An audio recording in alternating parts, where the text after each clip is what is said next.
Detroit coach Monty Clark said he had never been so humiliated as in the Monday night loss to the Jets. But he didn't have to change Billy Sims, just give him the ball. The 15th time Sims has gone over 100 yards rushing in a brief career. And the Silver Rush defense was back. 9 sacks of Green Bay quarterbacks, 4 by Doug English. Yes, the defense was back.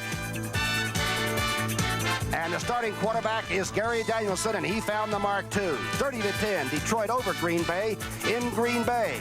And the thoughts about playoffs for the first time for Detroit since 1970.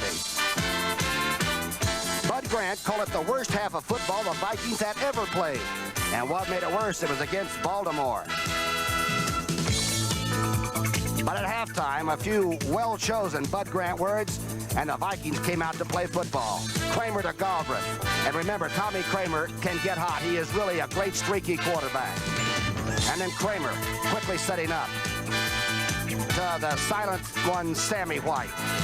And 13-10, Minnesota over Baltimore. And so today in the Silverdome, where the Lions have beaten the Minnesota Vikings badly 3 out of the last 4, it's almost playoff time.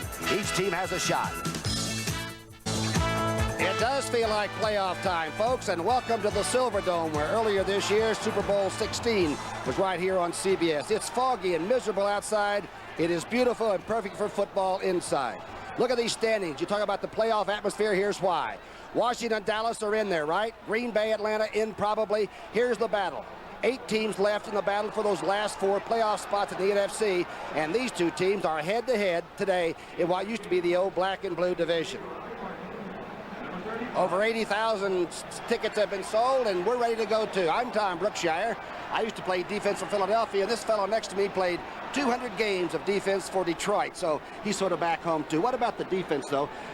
Detroit's the best against the rush in the NFC, but actually Minnesota doesn't move the ball on the ground very much anyway. This game will be decided on defense, Brookie. It seems like it always has in the past. There have been a few high-scoring games, but whoever comes out and hits and plays the best defense will win this one. That's the way it'll be today. Bud Grant throws the ball a lot more than he used to. He's taken advantage of the rule changes in the National Football League.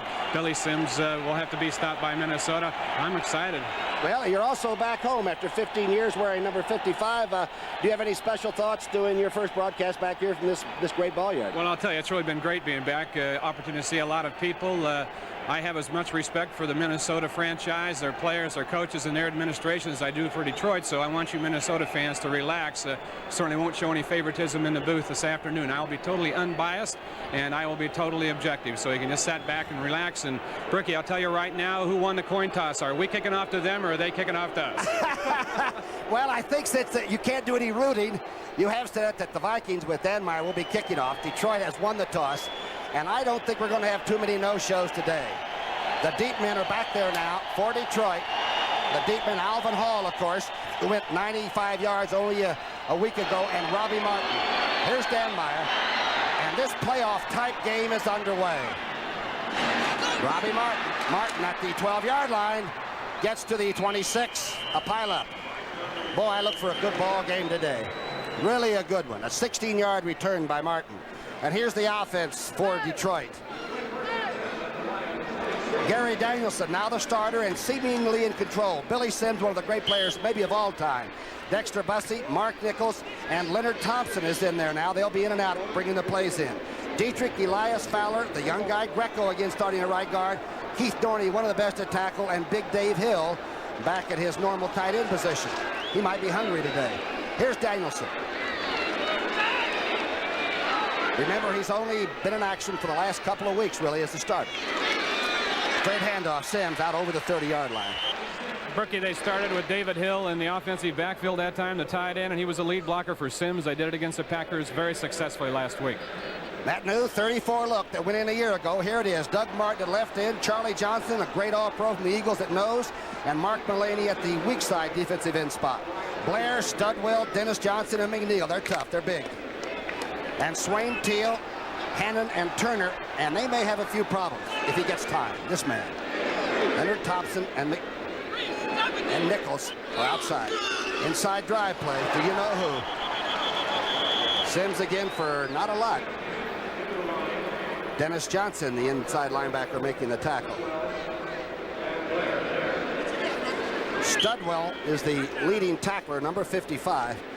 Remember this fella, the opening game of the year this year, he had over 100 yards passing, pass catching, and rushing against the Rams. He is just an incredible athlete. Well, they said he hasn't had the real gigantic day yet this season that they expect from him, and today could be the day. They hope it is anyway.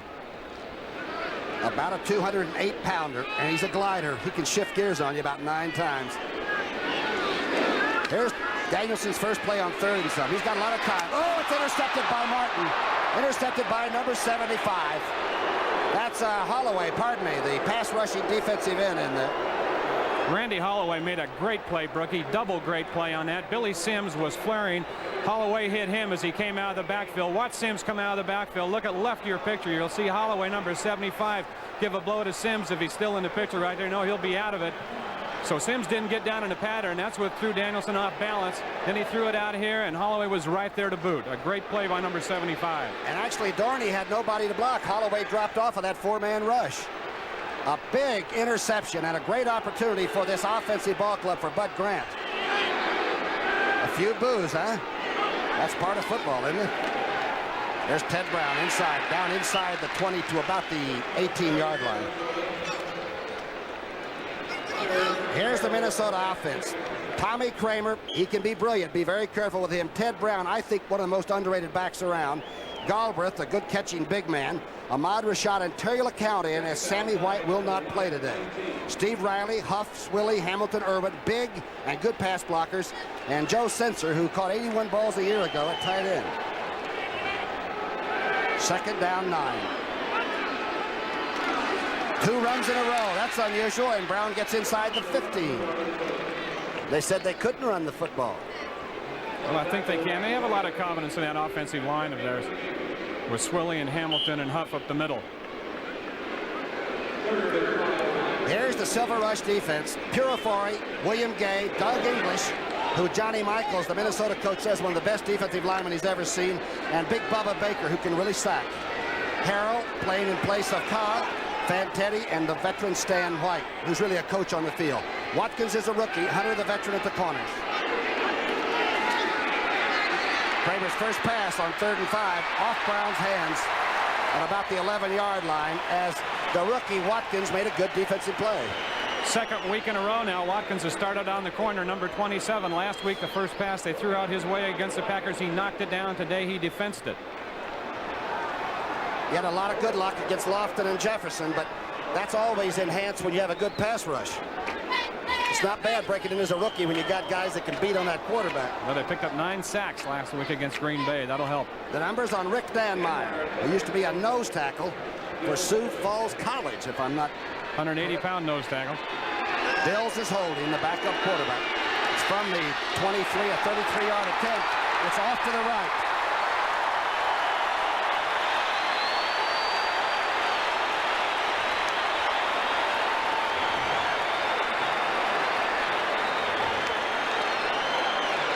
This is a very fast artificial surface. Should be good to kick from. Man, he's used to it because they play on it at home, but this was wide right. Not much pressure. He just shanked it to the right side. We're still even. That was the 10th interception Danielson suffered a few moments ago, and the 10th interception that the Viking defense has come up with, but no score. Danmeyer's 33-yard field goal attempt right by about a yard or so. Very interesting stat there.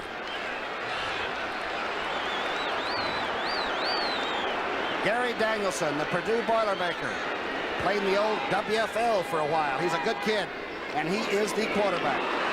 Here's the toss back to Sims. Oh, the flags are down. Looked like somebody for Detroit might have moved a little early.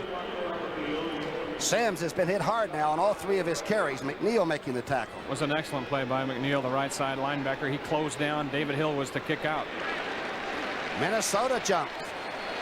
It's Bob Frederick, the official.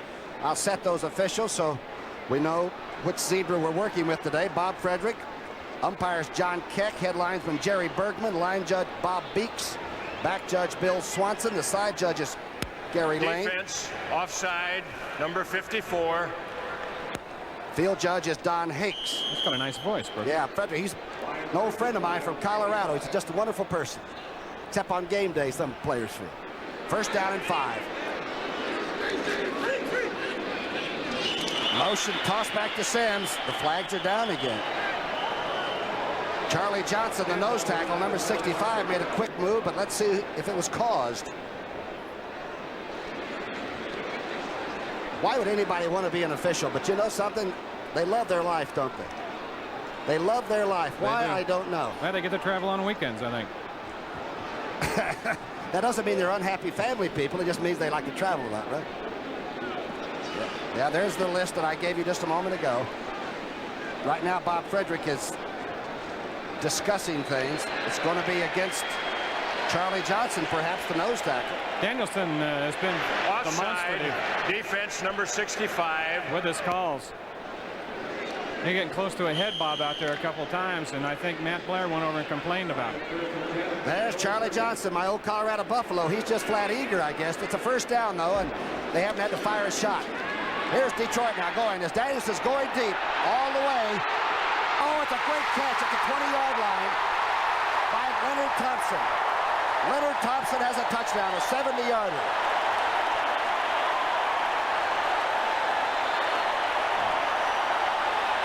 A great throw by Danielson and a catch by Thompson.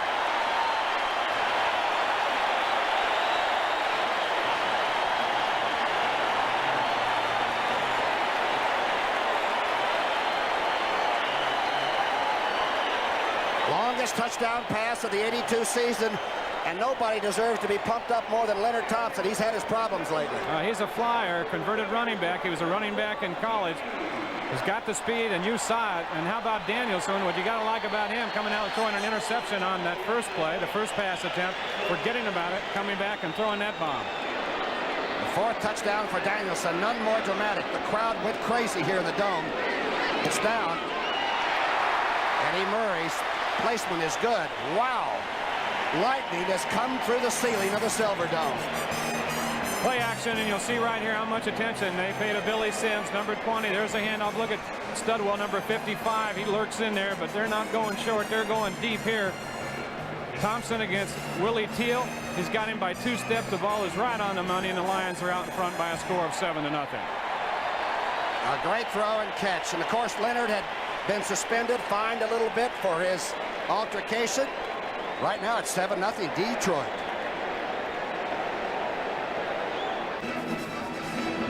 Two 5-yard penalties and a 70-yard blockbuster. And there's number 39 right through your graphic there that made the catch, Leonard Thompson. It's 7-0.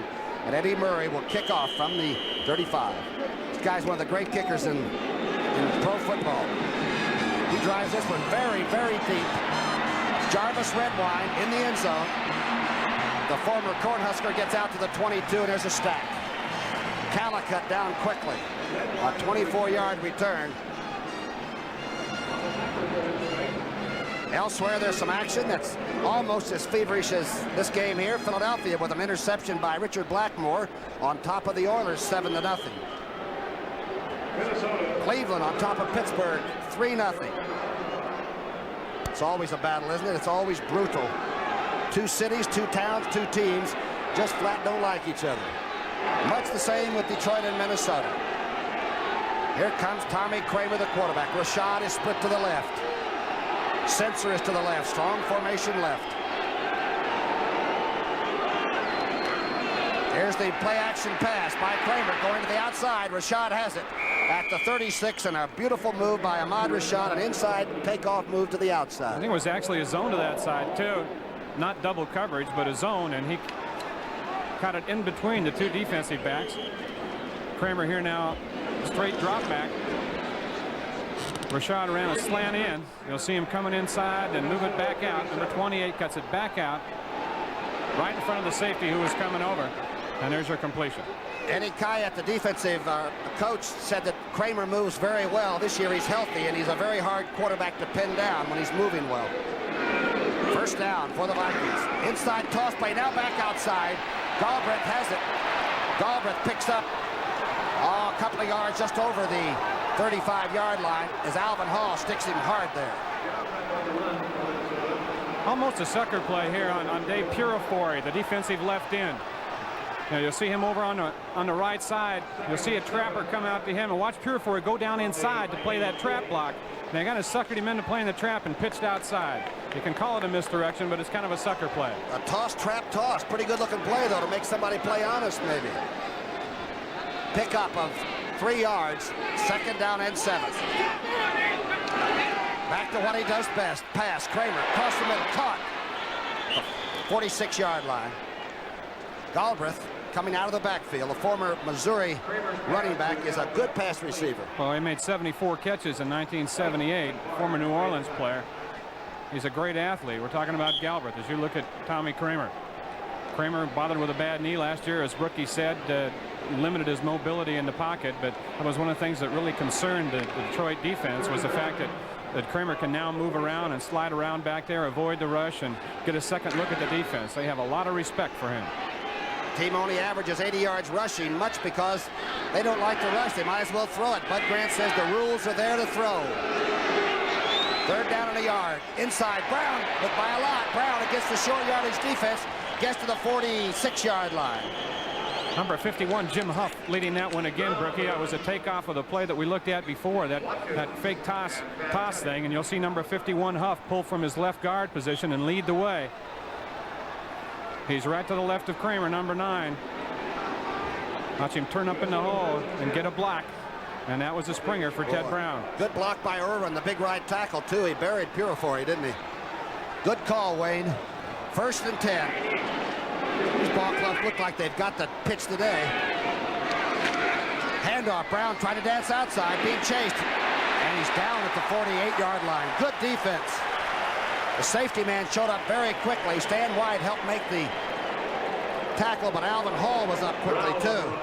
Stan White made a good play on that, Brookie, because he took it on with the correct shoulder. You'll see him come from out of the screen here on the left-hand side and close it down with the inside shoulder. Number 52 bounced back out, and that made the back belly out a little bit.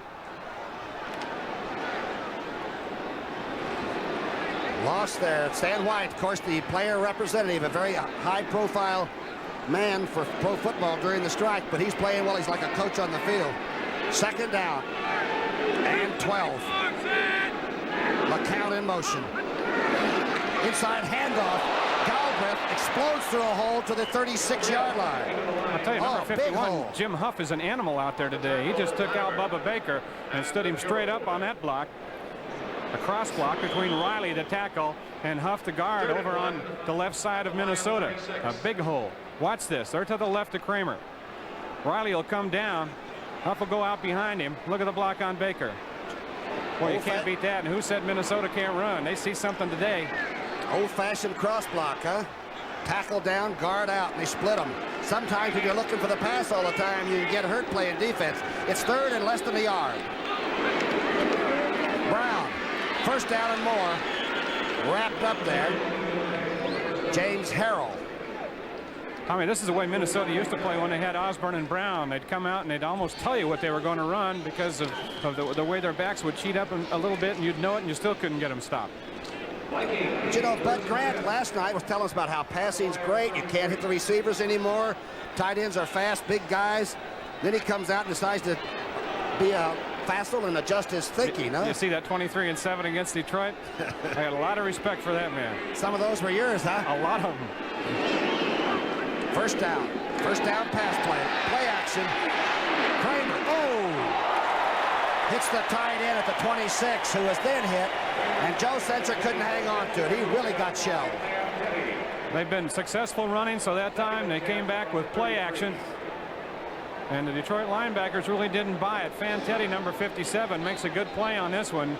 He bothers the coaches all the time, says he wants to stay in on passing downs. And he got a hand up right there and made a pretty good play. He is a wild man. He has the typical eyes that a linebacker has. You know what I mean? Burn a hole through you. He's out of there now, and the pass rush is on. Nickel defense faking the blitz on 2nd down the lot. Kramer with time. Rashad can't hold on at the 6-yard line as he's broken in half by number 43. Latimer making a good stop. Latimer and James Hunter, 28, put a sandwich on him. And Ahmad was open earlier. He was open down in between zones, and Kramer just didn't see him soon enough. Looked like they had two receivers in the same area, There's too. the end of it right here. Hunter coming in from this side, and he's the one that really applies the cruncher, number 28. So Rashad is down and hurt, and Detroit leads it by a score of 7-0. Ahmad Rashad is still down at the 5-yard line, and he's being administered to by the Minnesota training crew, and he did take a shot. Now we look right here from an end zone view. You'll see Rashad come in a picture at top left of your screen. He was open a long way downfield. They would have got the ball to him about 10 yards or 5 yards sooner. It may have been 6 points. With his concentration, he didn't know where he was, didn't know where the defensive people were, but they let him know. It was just a tremendous lick he took between Latimer and Hunter. Rashad, one of the great receivers around, though, has caught 472 before this season and wants to actually maybe come in our business after his career's over. Well, I think he'll be good. You got to keep in mind now with Rashad going off, Sammy White was injured coming into this ball game. And the white T-shirt right there. So Sam McCullum will come in now, number 84. They'll have a veteran to go to anyway, McCullum. Sammy White is a very smooth pattern runner. I think you miss somebody that runs it the same way all the time. McCullum's in there from Seattle to back to Minnesota.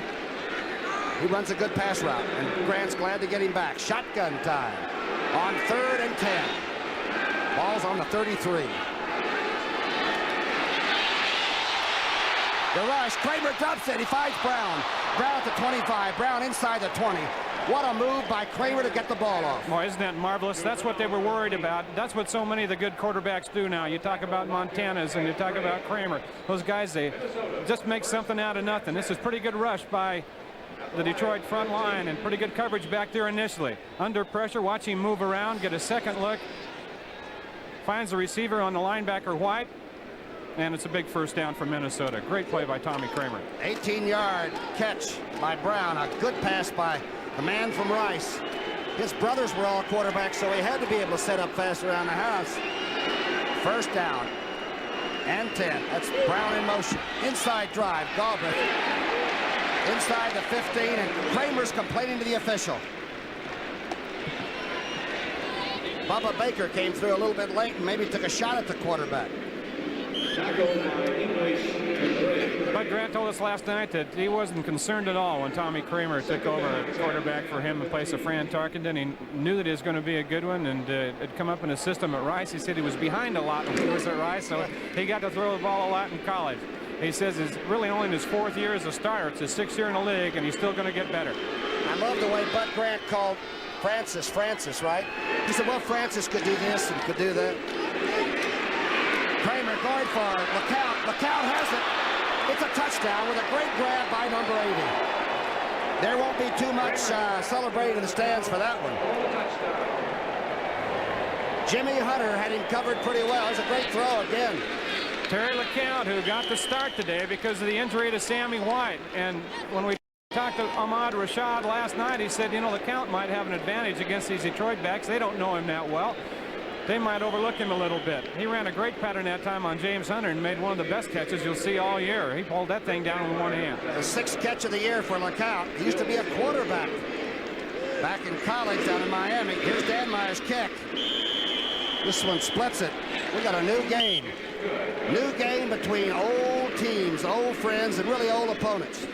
And these two squads don't like each other much. Well, Detroit has a tendency to blitz a lot down here inside the 20. They didn't that time, although it looked like single coverage over here. Hunter on LeCount. He got turned around a little bit, and watch this one-handed grab by Terry LeCount. Hauls it down right at the back of the end zone. The Vikings score. They're on the board, and it's 7-7 here at the Silverdome. Hello there. There's the drive. 75 yards, 12 plays. Look how much time used. 6:41. That's pretty good ball control. Danmeyer kicking, Robbie Martin back to take it, and Alvin Hall. Both are dangerous return men. Kicking to Martin away from Hall. Martin at the 5. The 20. 25, that's all she wrote.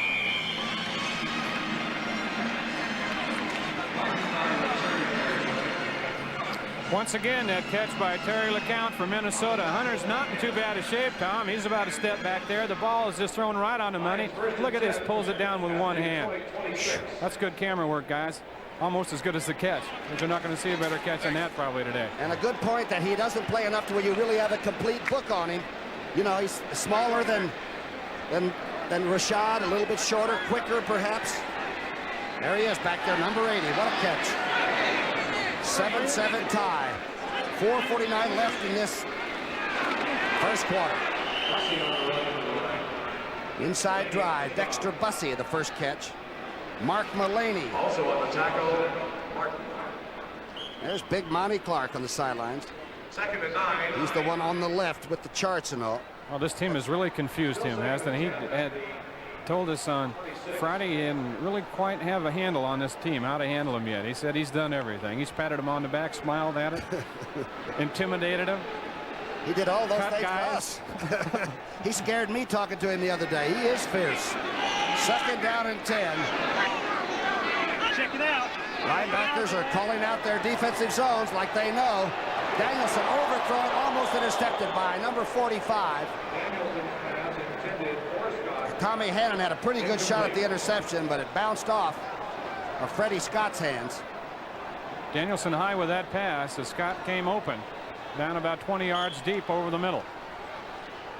Pretty good blocking job, though. Not too much pressure on Danielson. Good job up front. Starting 2 new guys last week against Green Bay. You see Greco, number 67, a right guard. Don Greco and Chris Dietrich at left tackle.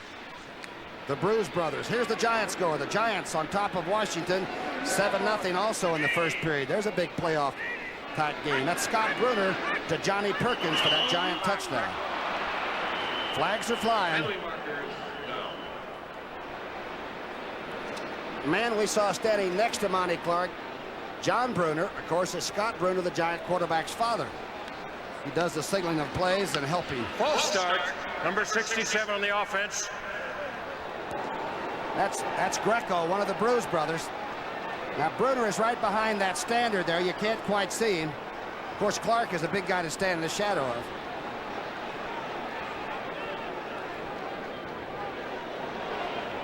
Danielson, the quarterback. What a strike. A 70-yard touchdown bomb. The ball had to travel 58 yards in the air. The mark-off against Greco. First time I met Gary Danielson, Brookie, I was playing here in Detroit, and he was a quarterback at the neighborhood high school down the street, coached by a real good friend of mine. He's always been a real good kid, an intelligent kid, a hard worker, and it's good to see him here playing for Detroit. Well, he's a wonderful young guy, I agree. Here's Billy Sims.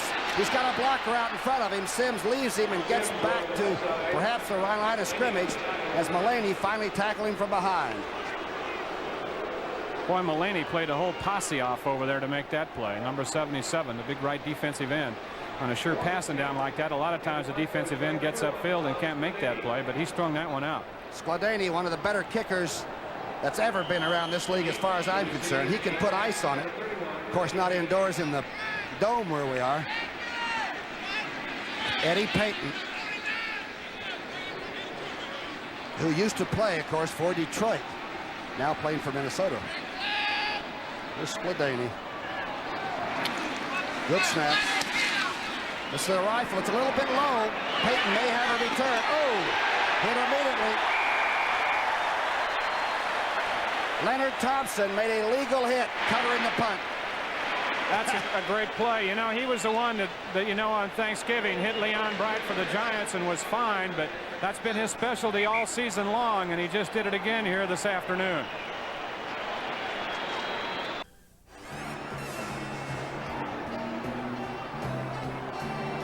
Eddie Payton doesn't put up the fair catch signal, and Thompson does a pretty good job of covering this. Well, great timing. He got in front of the people that were chasing him, slowed down, came under control right here, and made a fine play. They said he wasn't as aggressive last week after being fined, but he's bounced back here today, that's for sure. I'd say he has a touchdown and a good tackle on the punt. Kramer, two-step drop outside. McCullum making his first catch. Sam McCullum used to play here back through the great division championship days of the 70s with Francis. Ricky, that's going to be an area over there, I would imagine, that the Vikings will go to a lot today. The rookie Watkins playing over there, and he's going to play a little bit loose no matter who's lining up across him, because when you're a rookie, the thing you're concerned about is getting beat deep, so they'll probably be able to go short on him a lot over there. And then try to get him to bite one time for a bomber, huh? But you know, it's a smart way to play when you're a rookie on that corner. It takes a lot of those to beat you. First and 10, the ball on the 41. A 7-7 tie, 2:26 left. Misdirection, inside handoff as Tony Galbraith gets into Detroit territory. Galbraith made a good adjustment at the line of scrimmage, and I'm going to give Jim Huff a game ball already. Number 51, you see right there in your picture, he pulled and made a great block. One of the strongest guys on this team. He is a bulker, wins that NFL arm wrestling contest every year. Number 51, teamed with Studwell to win it last year for the Vikings. Been a starter since 1979, and he gets the weight room a lot. I talked to Johnny Michaels, the line coach, last night, and he said, you know, you forget how to block running plays in rhythm, and sometimes we get out of that. And he said, we think our guys can do it, and nobody likes to do that except offensive linemen. They love the rushing game because they're on the attack more than they are taking, you know. All right, first down. Kramer with the Vikings moving just a little bit. Good run by Galbraith. Inside drive. Ted Brown trying to run the veer. No chance. Fantetti and Stan White both right in there, the linebackers. Also on the tackle. Don't forget, on Christmas Day, our little present to you from CBS, the 45th Blue-Gray game from Montgomery, Alabama. And, of course, the Sun Bowl from El Paso, Texas. North Carolina, the guys in the blue, against the people in orange and white from Texas. Should be a great one, and of course there's nothing like El Paso, Texas for the Sun Bowl. You've had some grins down there, haven't you? I can verify, yes. It's very hard on you, but it's a great time. Just to carry tequila in your pocket. Yes. Second down 9. Kramer back to throw. He's got a lot of good blocking. Almost intercepted by the underback, the nickelback, number 26, Hector Gray, who had taken that short zone away. Broken up by Gray. They're going to call a little holding. Looks like there's a flag down in the pass pocket. We talked about the interior lineman, the left guard, Jim Huff, number 51 from Minnesota. As you look at him right there, here's what it's like playing in that middle. Sometimes you hit, sometimes you get hit. Doug English right there working on him. Huff stays in front, straightens him up, does a great job on him. And he got a finger in the eye for it. That is awful. Isn't that fun?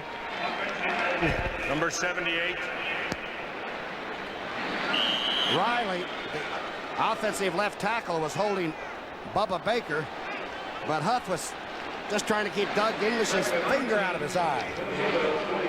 Sounds fair to me. I'll tell you what, a lot of those guys should wear goggles like Kareem does. Second down and 19. Sometimes the Vikings like second and long or third and long.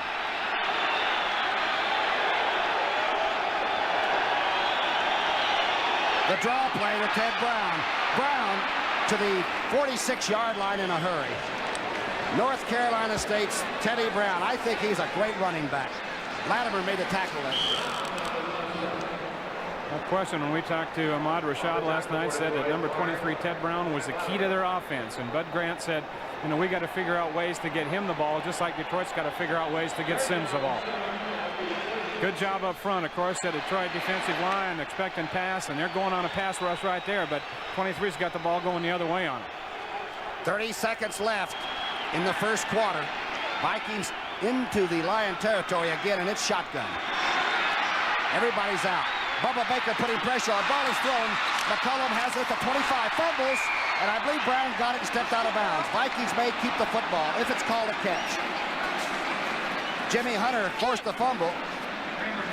They're going to call the catch good. Somebody is down there. The Lion is on the ground. And made some contact with McCollum. And Ted Brown comes around the ball, just automatically gets near where it is, doesn't he? That was a great throw by Kramer, too, because he was getting some pressure, some penetration up front by the defensive line of the Lions. They had a stun on that time, and number 79, William Gay, will loop around from the left side. You'll see him come in the picture, get some penetration right here, get a hand up right in front of Kramer. Kramer throws around it and gets the ball in there. Good concentration by the quarterback. Remember what Rashad told us yesterday, that Kramer can throw it any way you have to throw it. Sidearm, over the top, soft, hard. That is Hunter. That's James Hunter on the ground that made that tackle. Well, there's a great veteran, 7 years, #1 draft out of Grambling. In fact, the first Grambling grad that Detroit ever drafted. Said he's having a pretty good year, too. Maybe his best. He was their #1 draft choice, but basically, they've said around here he really hasn't played up to the potential of a #1 draft choice. He's been a good defensive back, but not the great one they thought he could be. I think moving to the corner may help him, too. They used to have good safety once in a while, didn't they? The other days. I don't know why you'd ever want to go to the corner, but Monty Clark has been down to check on his cornerback. The medical people are there now. You said you saw the training room here at the Silver Dome, and it's fantastic, huh? You remember those old locker rooms down there at Tiger Stadium, huh? You came in there, I bet. Only had one spigot, one shower spigot in our whole dressing room that barely worked. I'm not saying that place is old, but one time I opened up my locker and the Count of Monte Cristo jumped out. The Giants, with Mosley now kicking a 20-yard field goal. His 19th straight. That's Mosley's 19th straight. Redskins will hang in there pretty tough in that game. Philadelphia, with that interception returned by Blackmore, is still leading 7-0 over Houston. Cleveland and Pittsburgh must be locked in some kind of a snowstorm. Maybe that's just what I was going to say. When you see the score like that in the second quarter this time of year, you got to figure the weather's not going to be too good for him. Hunter must have been hit pretty hard. He's just now moving his feet a little bit. 20 seconds left, a 7-7 tie. Detroit with a 70-yard touchdown bomb. Danielson to Leonard Thompson. It was a beauty. And they came back, and the Vikes just in a steady way did their thing. And Kramer is 5 of 9 for 84 yards. They're bringing the stretcher. They're rolling it into this ballpark to help Jimmy Hunter. And here's the way it sort of happened. It's part of football. No matter what shape you're in or anything. Here's the throw again by Kramer under some pressure. And let's see what happens to Hunter. McCollum makes the catch, going towards the sideline and turns it up. Hunter makes a good hit, but he got his hat on the ball, it looked, and that brought it out. But looked like a concussion type thing or something like that. It's hard to tell. Snapped his head back a little bit. Oh, he got it right on the shoulder pad. That's right. He got his helmet right on the shoulder pad. And a hard object, and it probably did pop his neck back a little bit as a whiplash type thing. Al Latimer will be the cornerback that's listed at least in the 3 deep behind Jimmy Hunter. It would be a tremendous loss. I can remember one time, of course, guys like Jim David, anybody that's ever played there knows what I'm talking about. When I would hit, and sometimes it would burn the bottom of your feet. You know, when the nerve endings on the left side of your body, or the brain gets hit, it's not a great thing to have happen, but Boogie, while we're looking at James Hunter right there, we got word on Ahmad Rashad. He's got a slight back injury, nothing serious, so he's okay. We're not sure whether he'll be back in this one, but they've had him in for x-rays, and they're being very careful right here with James Hunter. They're being careful with his neck and head. That, of course, is why some people wear those sponge roll collars, so you can't snap it back. Well, he's a fine player, and they're being very, very careful with it. It's not a violent game, it's just a rough game. It's a contact game. One step further on Rashad, rookie, he's got a fracture of the transverse process. That's those little knobby things on your back back there. That's not serious, they're just a little painful. And he is still in the locker room. Ahmad Rashad broke in as a running back, Bobby Moore, with old St. Louis Cardinals, and he told me that the greatest thing that ever happened to him was when he decided to go to the outside and become a receiver and get away from carrying that ball from scrimmage. Well, he said he thought he could have been a good running back in the National Football League, but he knows for sure he wouldn't have lasted as long as he has at wide receiver. This is precautionary. They're just making sure he's strapped on the stretcher so he can't move or be jostled, getting him up in that runway and into the dressing room for medical attention. Latimer's right there ready to go. Latimer will talk to Maxie Vaughn, the defensive coordinator, for things to look out for. He's been probably talking to Hunter all week about it anyway. Even though they're starting a rookie over at the other corner, Latimer has seen some game experience. He's in his 3rd year with the Lions, and he comes in and plays in the nickel situation sometimes, so they're not getting a Ruby in there. A lot of concern, though. You notice how the other players have all sort of gravitated down that way. A lot of the Lions just to see for themselves how Jimmy is. Well, you know, Tom, so many things have happened on the football field in the past 10 years or so. And the old theory, you know, winning is everything. It's really not the case anymore. The most important thing in these games is 45 of you go out there and 45 of you come back and just do the best you can. Someday being able to reach over when you're about our age and still pick up your kids. Talk to them. Vikings, 20 seconds left, a 7-7 tie. And a 1st and 10 on the 25. Inside handoff to Galbraith, who picked up about 4. I am shocked that this #1 rush defensive team is being penetrated like this by the Viking rushing game. Well, the 2 guards are doing a great job today for Minnesota. That time Wes Hamilton, number 61, the right guard, pulled and got a good block on Bubba Baker. Well, both teams came in with 3 wins and 3 losses. And a heck of a chance for the playoffs. And after 1 quarter, that's right, Minnesota 7, Detroit 7. We got 3 left. They're in today's edition. We'll set that secondary. Al Latimer is at right corner. Jimmy Hunter now has been taken off. The medical people are with him.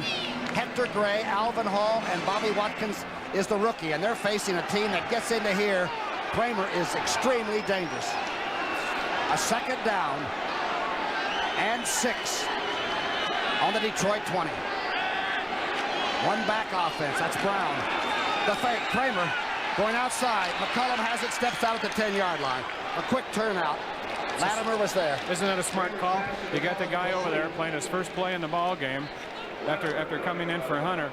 And you know that he's going to be playing a little soft, too, because he doesn't want to get burned for the 6. So they run the cutout in front of him and pick up the 1st down. Now, Tommy, historically in the years playing against Minnesota, and especially Bud Grant, when he was the coach, they get inside the 10, they almost invariably score. They always come up with something, a couple of plays inside the 10 that'll work against you and work well. Tom Brookshier with Wayne Walker. Wayne will be looking for him. You're right. 1 little trick. 1st and 10. Brown's in motion. Galbraith on a fake trap. Or a trap, gets to about the 8. Good recovery by Detroit defense. Doug English making the tackle. Doug English. English might be the best football player on the Detroit team, if you discount number 20, Billy Sims. Definitely the best defensive player. You played with his defensive coach, Eddie Kayat, his defensive line coach. And Kayat talked about English today for about 10 minutes just before this game. Everything, he said. His day off, he comes over and lifts anyway. Even though they told him not to come, he still comes in. 100%. Even when he went into the North Sea drilling for oil, he was pretty good at it. He hit. 2nd down. Inside handoff. Ted Brown gets away and gets inside the 5-yard line. Gay had a pretty good shot at him. But I think Bubba Baker and Fantetti had to finish him off. And they stay on the ground. Brings up an interesting call. 3rd and 5. I'll be surprised if they stay on the ground here. Now is when they bring in, see who they bring in offensively. They come in with a couple of tight ends. Galbraith is coming out. Leo Lewis is in there, number 87. Small but good. LeCount is in the slot to the left. McCullum is to the bottom of the screen. It's to the guy that just came in, number 87, Leo Lewis. The little man from Missouri. Latimer was defending. Now, Leo Lewis, I know is a favorite of Bud Grant's. Bud played in Canada with Leo Lewis's father. Come in and ran a short post, a slant in that time, and the ball was right there for him. 2nd touchdown for Tommy Kramer. LeCount made a great catch for the 1st touch, and now young Lewis gets his shot. Van Meyer's kick is good. Wow. The kick is good. 13:29 left before halftime. The Vikings are rolling on it. 14-7.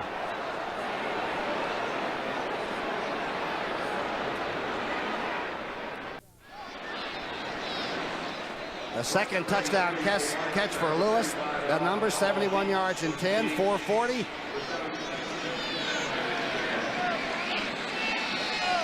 Kramer had both LeCount and Leo Lewis spread out to the left. They both ran the identical patterns.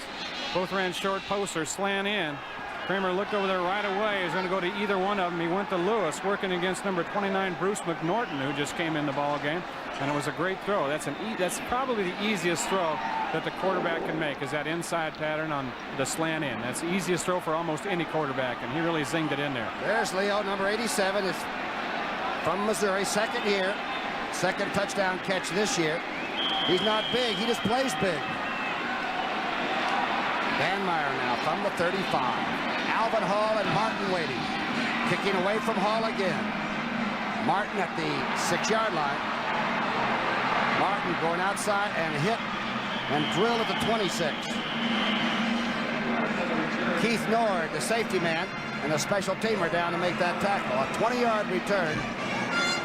Detroit's got to pick up the momentum just a little bit. Do you feel like they've dropped off a little bit? You can tell it's just settling into a regular football game now. Emotions were high coming onto the field, and especially after Danielson threw that long touchdown pass. But emotions only take you so far during the course of a ball game, and then you've got to start doing other things to pick it up again. Detroit has not done that.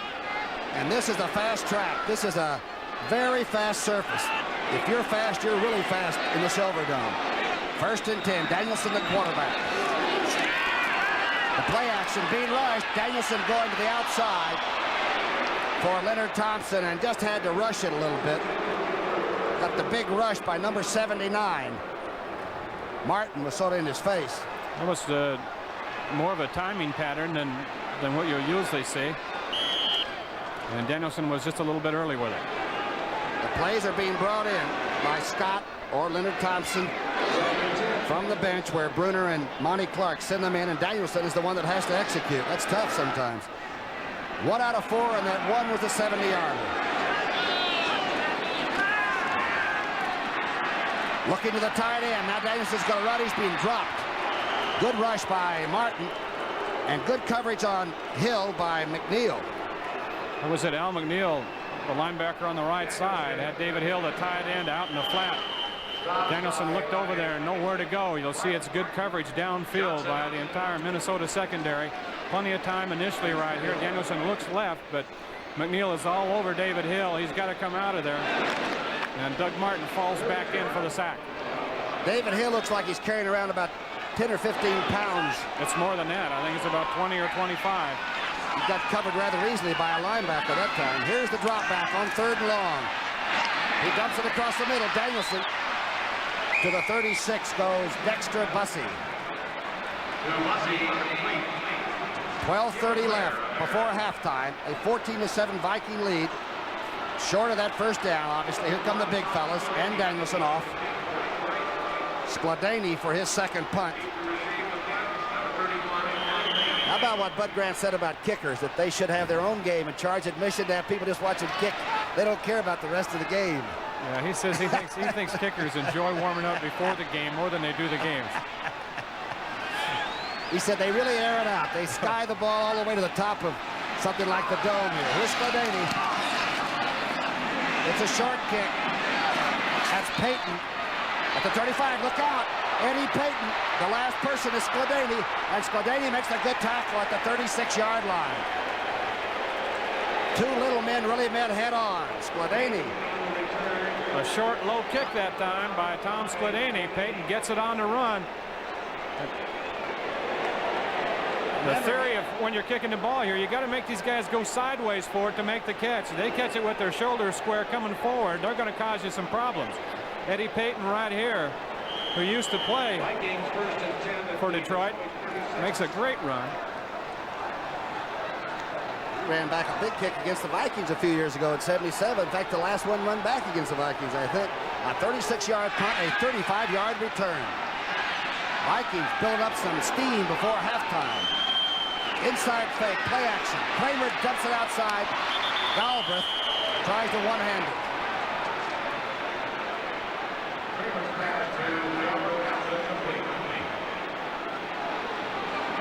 Spadini kicks it right here, and he's going to tell right now he doesn't like it. You can see kind of the disgusted look on his face. He's going down in the coverage, plays a little leapfrog, and gets over. But you know what he does, Brookie? He does a pretty good job here. He puts his hat right in the numbers, gets set, gets ready to go, and makes a pretty good tackle here on Eddie Payton. I noticed some of the Vikings even gave Spadini a little pat, like pretty good job. He didn't duck his head. Good run back and a good tackle. Kickers are different. There's no doubt about that. Second down and 10.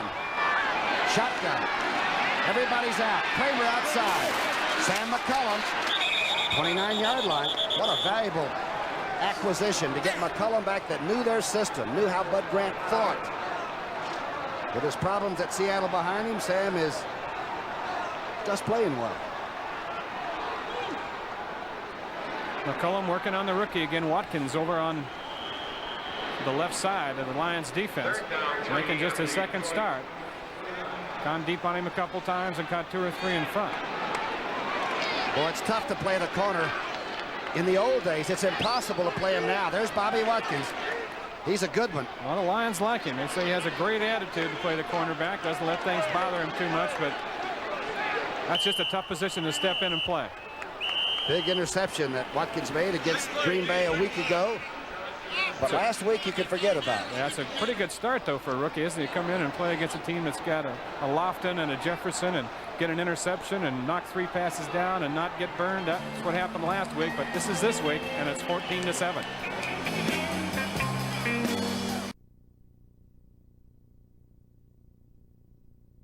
Golf balls. Well, rent from Hertz just 6 times and get a 12-inch RCA TV. Now, hold on there, OJ. Let's let the people decide. Rent from Hertz and choose from the kind of quality gifts you'd expect from number 1. Remember when we used to be number 1, Arnie? What do you mean, used to be? Christmas Day on CBS Sports, a star-studded Christmas package of college seniors, the Blue-Gray All-Star Football Classic. Christmas Day on CBS Sports. Very few vacant seats at the Silverdome in Pontiac. Over 60,000 sold, and it looks like 55,000 plus showed up. But the crowd rather quiet now as the Vikings have used an Eddie Payton run back of 35 yards to get back in position. They lead 14-7. About 11.5 minutes left. Brewer and Sensor, 2 tight ends in. On third and a couple of yards.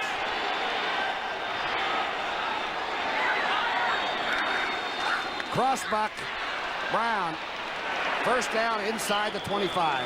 Good call. Let's go to New York City now, where Brent Musburger has some updates. You got it, Brent. Rookie Soldier Field in Chicago, nasty weather conditions. The Cardinals get down there on a pass, Lomax to Tilley, and then Wayne Moore swings to the outside. 35th career touchdown, breaks the record of John David Crow. Let's go back to Todd. We've watched those Cardinals. They're certainly playing for that playoff spot, much as the 2 teams we have right here. Everybody's still alive, almost. First down. Handoff to Brown. The flags are thrown in there. I think it's offensive holding. You know, Brookie, you can talk about game plans and misdirection and things like that. What's happening right now is you see a holding call against Minnesota. What's happening right now is Minnesota's just controlling the line of scrimmage. That white offensive line is blowing the blue defensive line back about 2 yards after the snap every play. Well, tell me what holding is. I'm not sure what holding isn't anymore. What did Bud Grant call it last night? He said they play throwdown now. Take down and throw down. The rules are made for passing. Offensive holding, number 51. That's Huff, who's having a pretty good battle with Doug English. Riley, Huff, Dennis Swilley, the Texas Aggie, Wes Hamilton, and Tim Irwin, a giant law student from Tennessee. Pretty good offensive line. First down and 20. Like Kramer may have changed this play. Here comes LeCount. The toss, the weak side to Brown, who's going to make the corner. is almost run into the wall at the far side of the stadium, right at the CBS banner. He got to the 25.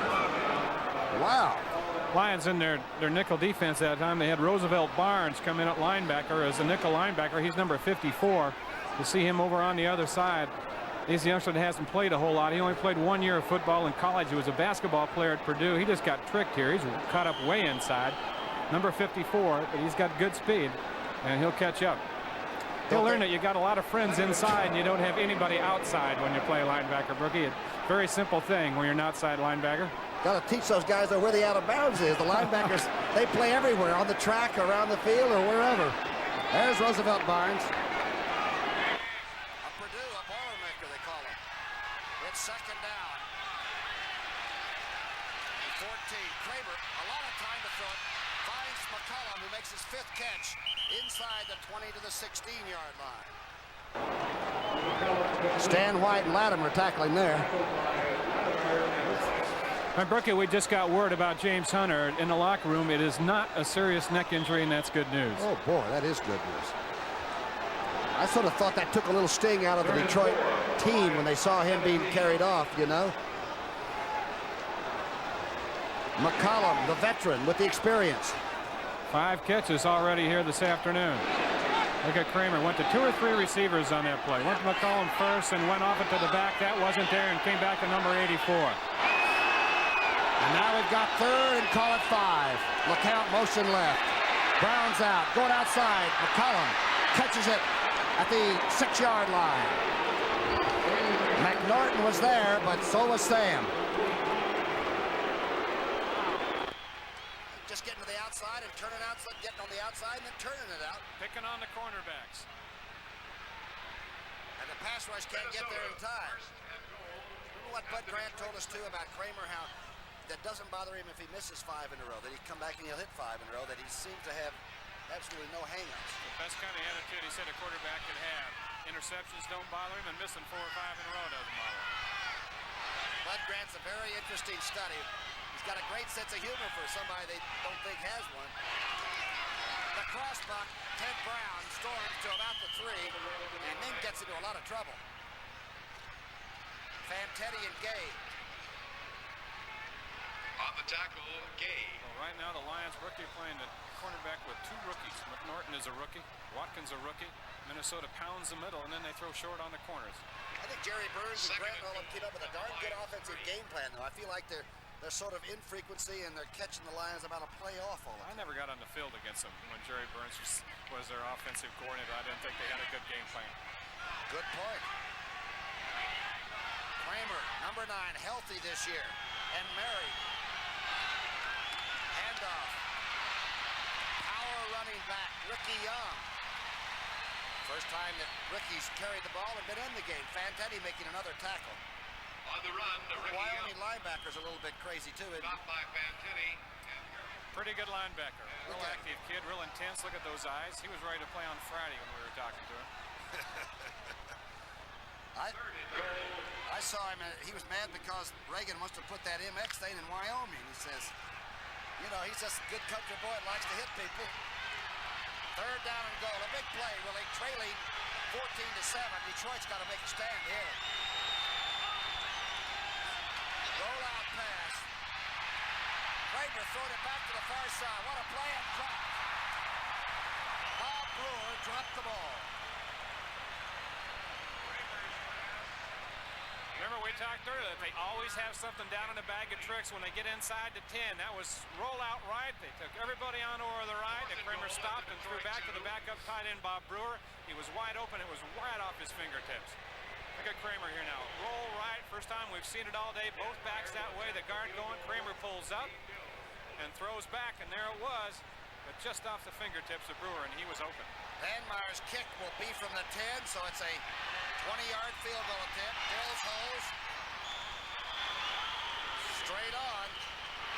Perfunctory, as they say about those kickers. Earlier, Dan Meyer missed a short one, so the Vikings draw blood again. It's 17-7, Minnesota.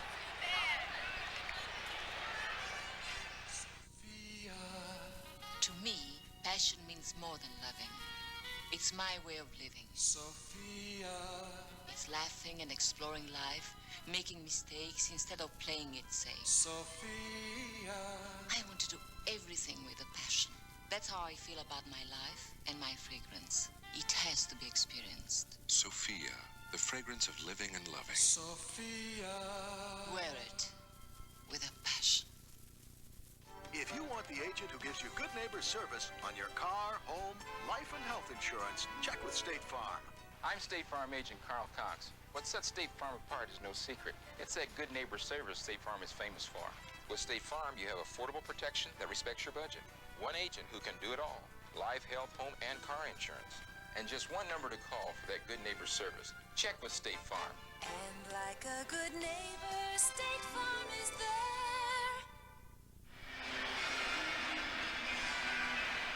Back in the Silverdome, 8:12 left before halftime.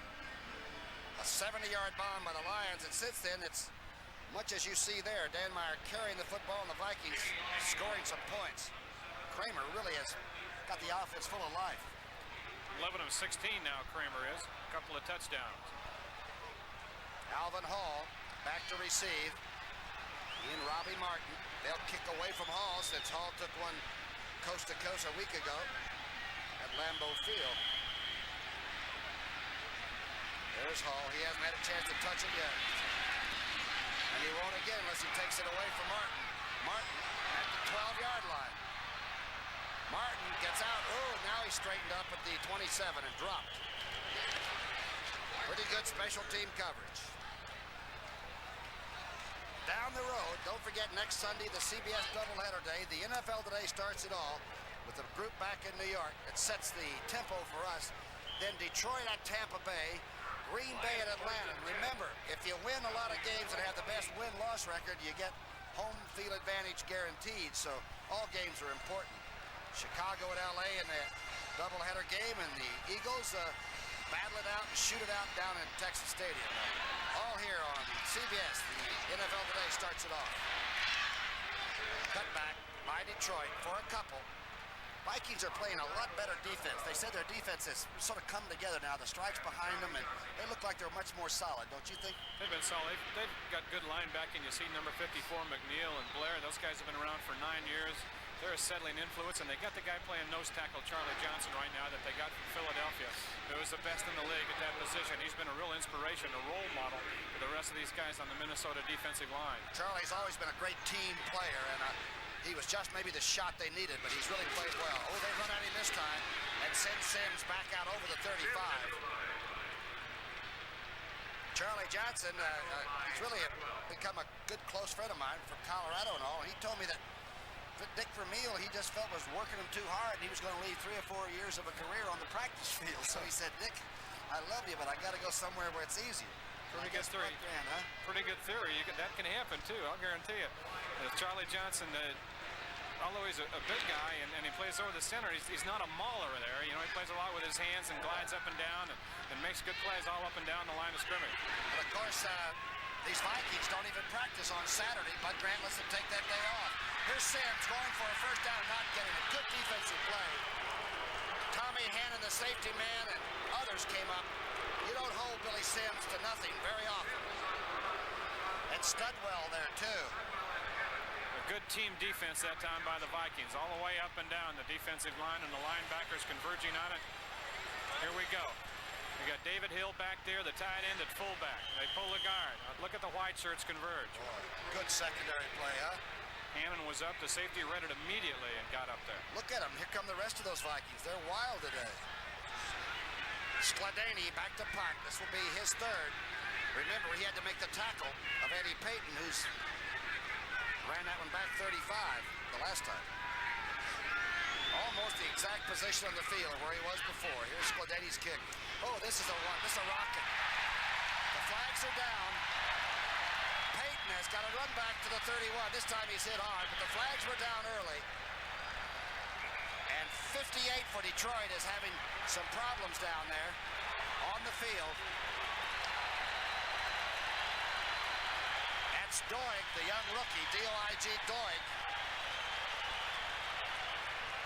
Got the offense back in there. That could be a roughing the kicker. The Detroit offense, I think, came back out on the field.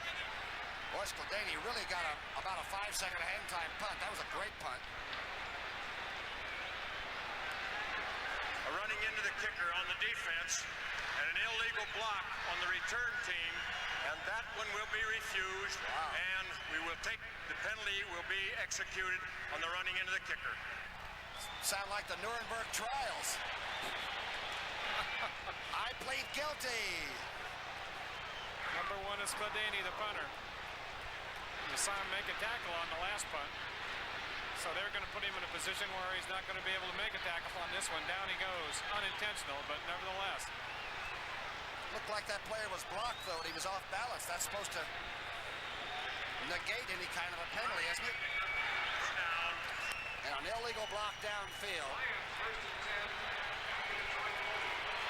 Steve Jordan was the player that made the contact with Skladany. And it's a 1st and 10. Detroit keeps the football. Danielson dumps it. Hill tight end to the 46-yard line. Good read by the quarterback. Dennis Johnson making the tackle there. David Hill, number 81, as we mentioned, started at fullback the last 2 weeks. He came back a lot overweight. You talked about it earlier, Tommy. He came back a lot overweight this year, probably as much as 25, 30 pounds. So they punished him by setting him down. He's got a lot of talent, too. He can really play. Sometimes the wallets get too big, too, and that's very heavy. A Pro Bowler twice, so they expect a lot out of it. 2nd down and short. Sims. A good play by number 59, Matt Blair. Oh, great play. No gain. I've never seen Sims stop twice in a row for no gain or a loss like that. Number 59, Matt Blair, the outside linebacker on the left side for the Minnesota Vikings. You see him right there in the huddle, made a fine play. He'll close down. He's out of the picture right now. But watch number 81, David Hill at fullback. He's the lead blocker, and he's going to meet Blair right here. Good play. And then the middle linebacker, Studwell, comes over and cleans up. Good team defense. Vikings in their 4-man rush. 0 for 4 on 3rd down. The numbers on that Detroit offense. Danielson being rushed, and he gets it to Sims for a 1st down into Minnesota territory. Rufus Best making the tackle.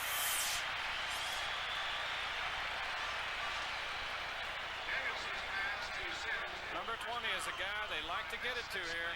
Whether they hand it to him or throw it to him. That time Danielson held on right at the last instant to get Sims out there on his cut and make his turn. Sims and Danielson exchange pleasantries after that last one. And of course, you know, Sims is not only an integral part of the offense, he might be a 99% of it. He's a great player. 3.5 minutes left. Here's the bootleg right by Danielson. Being chased and tackled by number 29, Johnny Swain. They're going to call face mask, and Bud Grant doesn't like it. Neither does Bob Holloway. That's him, the defensive coach right there. The dark coat and the headset on to the right. Remember what Grant said yesterday? The things you can't control. He said, that's what I worry about. That was our first question to him, right? What worries you most about this football game? He says, the things I can't control. He said, my players will do all right. He said, well, what if you get a bad flag or ball bounces this way or that way? There's Johnny Michaels right next in front of Bud Grant there. He's given the official, number 17, a little piece of his mind, too. On the defense, it will still be 1st down. That means it's an inadvertent grabbing then by Swain. Well, it's a good play by number 29 as he kept his leverage out there. Didn't let Danielson get around him, but he's got him by the muzzle right there. If it's inadvertent, it's not a flagrant violation. 1st and 5. Inside drive play. Sims bounces out. Billy Sims being chased and dropped back at the 45, and I mean hard, by John Turner. Secondary's been eating gunpowder for Minnesota. They wanted to run it over on the right side behind Keith Dorney, their best offensive lineman, and Doug Martin had him stood straight up. Sims ran into his back. Look at this. We were just seeing it as we rewind it for. There goes Dorney down. Sims outside, nowhere to go, but a great play over there at the point of attack by number 79, Doug Martin. 6 penalties for Minnesota, only 1 for Detroit. Danielson back on second down and 7. Knocked away, intercepted. Doug Martin makes the interception. Holloway got one earlier, and we do have just a little bit of a problem.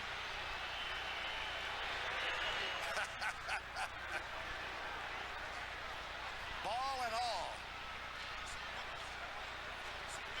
The flag is down out there, so there's going to be a penalty. Looked like a safety man and a guard got into a tangle, didn't they? See what they sorted out here. Why is it those secondary men always are getting in fights with those gigantic linemen? Because they know somebody will stop it. That's exactly. We had unsportsmanlike conduct on both Minnesota and Detroit is continuing action, and the ball will take right there, and we'll scrimmage from there, and there will be no yardage penalty. Here it is again now, the deflection. Danielson, sometimes when you have a guy like Billy Sims on your team, you have a tendency to want to go to him too much. Look at him right here making his turn. Fred McNeil's in pretty good shape. So's the other linebacker, and Martin has the interception. Here's to good friends. Tonight is kind of special. So long, fellas. Hey, Jim, how you doing? I'm hot, cold, thirsty. Call me a cab. 10 minutes, I'll have you back at the lodge. I can't make it. 10 minutes, I'll have you back at the lodge drinking a Lowenbrow. I can make it. When you want the taste of a truly great beer, tonight, let it be Lowenbrow.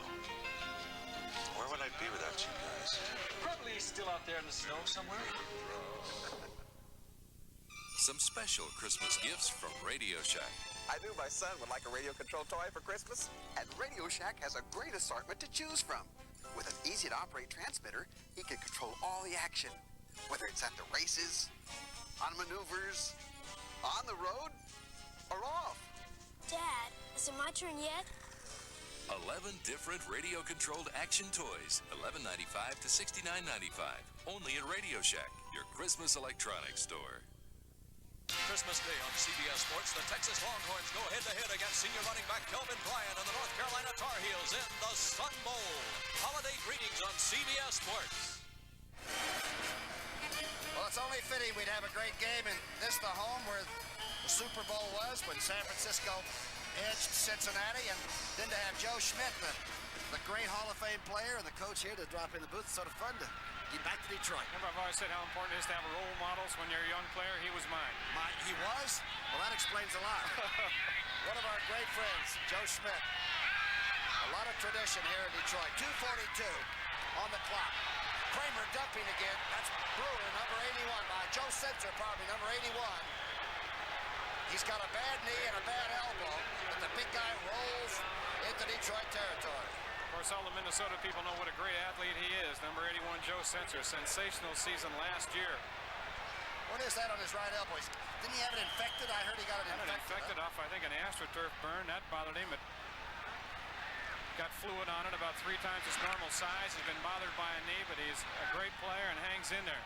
Doug English just was helped off the field. Number 78 for Detroit. Another great player, speaking of great players. First down. Play action pass by Kramer. Being rushed, and he fumbles the football. I believe Minnesota recovered. Minnesota got the second bounce and kept the ball. Al Baker caused the fumble, and I believe Wes Hamilton came up with it. The Silver Rush finally got to Kramer. Hamilton made the recovery. Watch Kramer move around back there now and then lose the handle on this one. Good pressure up front. Looks like they came straight on him. No games or anything. Here comes Baker. He makes Kramer step up and then strips the ball, coming over with the right hand.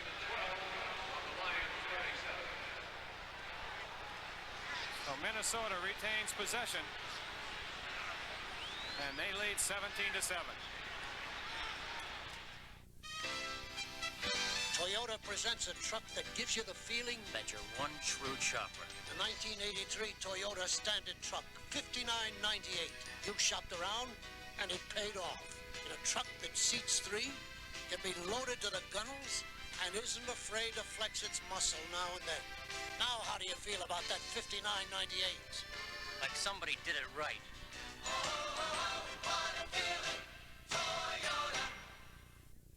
Hello, I'm George Plimpton. Here's an easy question for you.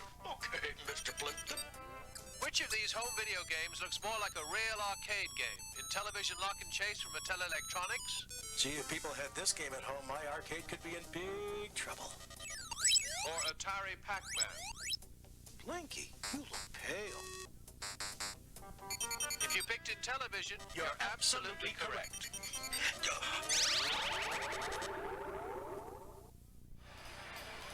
The Pro Bowler, the oil man, the great defensive tackle, Doug English, is injured somewhat. He doesn't look like it's serious. But so far, that Minnesota offense is sort of peck away at you. Get a great catch by LeCount, and then Lewis catches one, and first thing you know, it's 17-7, and it could have been worse. 1:52 left before halftime. LeCount in motion. That's Kramer. He's being rushed out of the pocket, and Bubba Baker from behind, and it's fumbled again. I think they called it down before the fumble, Brookie. Limping just a little bit. Kramer got up a little bit gimpy. Well, with the second pass play in a row, Kramer gets big pressure from the Detroit front four, and keep in mind Doug English is not in there. Joe Ehrman, number 74, is playing a right tackle. They had a stunt that time. Ehrman goes out, and Bubba Baker comes up inside on a loop, and he made the hit again. The thing with Bubba Baker, if he gets heated up and turned on to it, he can get you 4 or 5 in a row if you're having to throw a lot. Detroit, the number 2 team coming in sacks. Of course, they had 9 a week ago against Green Bay. Dallas, Pittsburgh, Chicago, Houston. Of course, the Raiders had a couple yesterday in beating the Los Angeles Rams.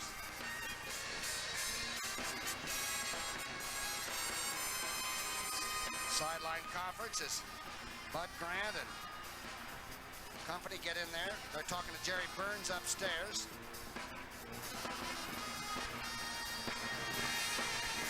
And the defensive smoke is clearing as Maxie Bond sends Sam White back out. I'm going to say that Maxie Bond does not signal any defenses out to Sam White, number 52. They study together all week. White takes the same film and the same breakdowns of the computer home that Maxie Bond does. They've been around each other a long time. Bond was assistant coach at Baltimore when White was there. Brought him here with him, and he says it's just like having my own mind out there on the field. There's Maxie with a hat on. He said a lot of times, he said, I'll feel like it's time for a blitz, and Stan will look over at me and nod. We're thinking the same thing. He was a rookie in front of me. I was very glad to have him. Young or old, he was a great player, too. Sure. 7 of 8 third down conversions by the Vikings. Kramer's been shot on shotgun. Sharp on shotgun. Here it is, across the middle, almost intercepted by Stan White. Now, Monty Clark made an interesting comment about Stan when he said, well, he is so bright, he can concentrate on 2 things at once. So he came back from really all the litigation and all, probably in better shape than a lot of other people. Well, they said that he's played some of his best football since the strike, and talking to him, he said, I felt there would be a lot of pressure on me because I was so visible during that strike. I knew a lot of people would be watching, and I knew I would have to perform, and the Lions say he certainly has. That's Cobb, the injured linebacker, the captain of the defense, stand alongside, and Gary Coleman's first punt. This guy's a very fine athlete.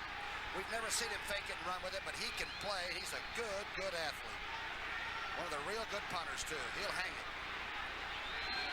Robbie Martin back to take this kick. Ooh, they could have almost blocked that one. Calicut came close. Here's the kick by Coleman, bouncing on the artificial rug and into the end zone. It'll come out to the 20.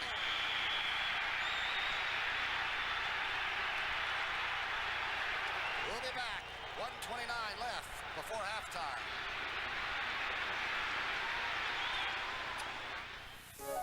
What happens to the child nobody wants?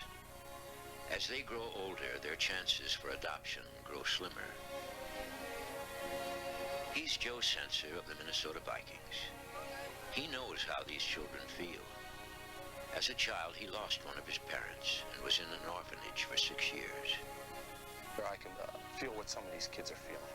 I know what it feels like when sometimes you don't feel loved and you don't feel cared. It's a very hurt feeling. Today, as a United Way volunteer, he knows there are 437 United Ways in Minnesota. The preceding announcement was brought to you as a public service of the National Football League. We had a problem. There was a flag on that last play. Keith Nord of the Vikings did something awful downfield, even though there was no return, and Detroit will have the ball 1st and 10 on their own 35 after a 15-yard penalty. I don't know what you could do when there was no action, but somehow they saw something happening. If somebody doesn't hit somebody on every play, they shouldn't play football. 1st and 10. Danielson fumbles the snap.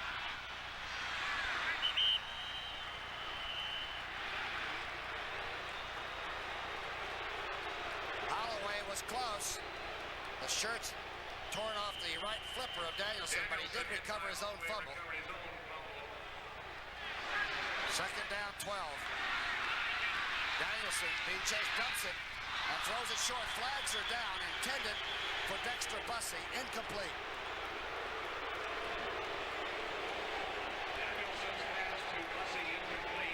The flags are down. It's on Minnesota. Encroachment.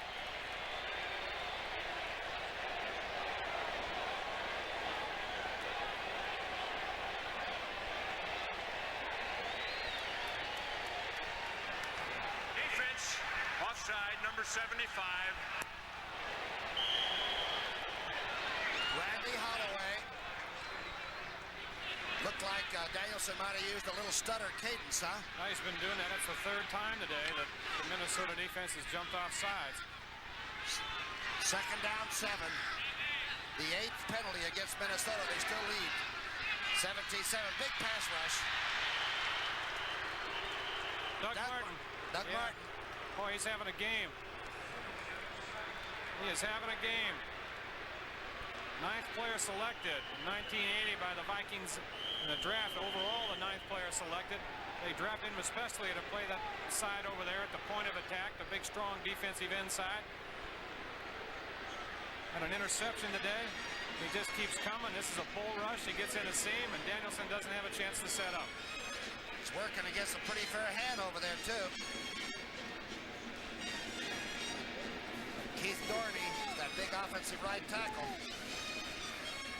They put Mulaney at right defensive end and moved Martin to left defensive end. Looks like it's working. Don't forget, at halftime, the NFL Today, Brett Merv with scores and highlights from all around the league, and of course the legends of the game, Raymond Berry. I can't wait to see myself in those highlights of him catching the ball about 80 times. You do that to you too? A lot. Nice guy. He used to ask you about your family and your kids and all, to be catching 8 or 9 balls on you. Well, he didn't want to get anything near him. He would come up with it, wouldn't he? Well, great hands. Just think if he'd have been able to see. If he'd been able to run. We're laughing about a Hall of Famer, Raymond Berry, who's a great guy, and he knows that we're just kidding. The legends of the game at halftime, and all those scores and highlights. Everybody is pretty much still in the hunt. I know that sounds crazy, but the home field might become a big factor, especially in head-to-head competition like we've got today, Detroit, Minnesota here. 3rd down and 15. Danielson, a lot of pressure. He is down again. Uh-oh, they're calling holding. There's a yellow flag thrown in there.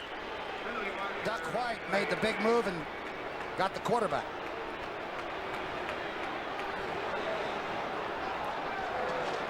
Hasn't been able to find and get anything going here this afternoon, with the exception of the one long bomb to Leonard Thompson. Danielson has not had anyone open. Look downfield, no one's there. His protection is starting to break up on him now. Minnesota definitely has control of this ball game at this point.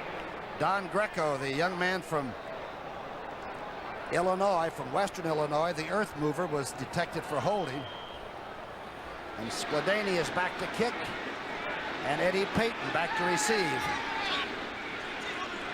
Our continuing story of punter and punt returnee. Looks like they're ganging up to try to block it. At least that's what the Lions think.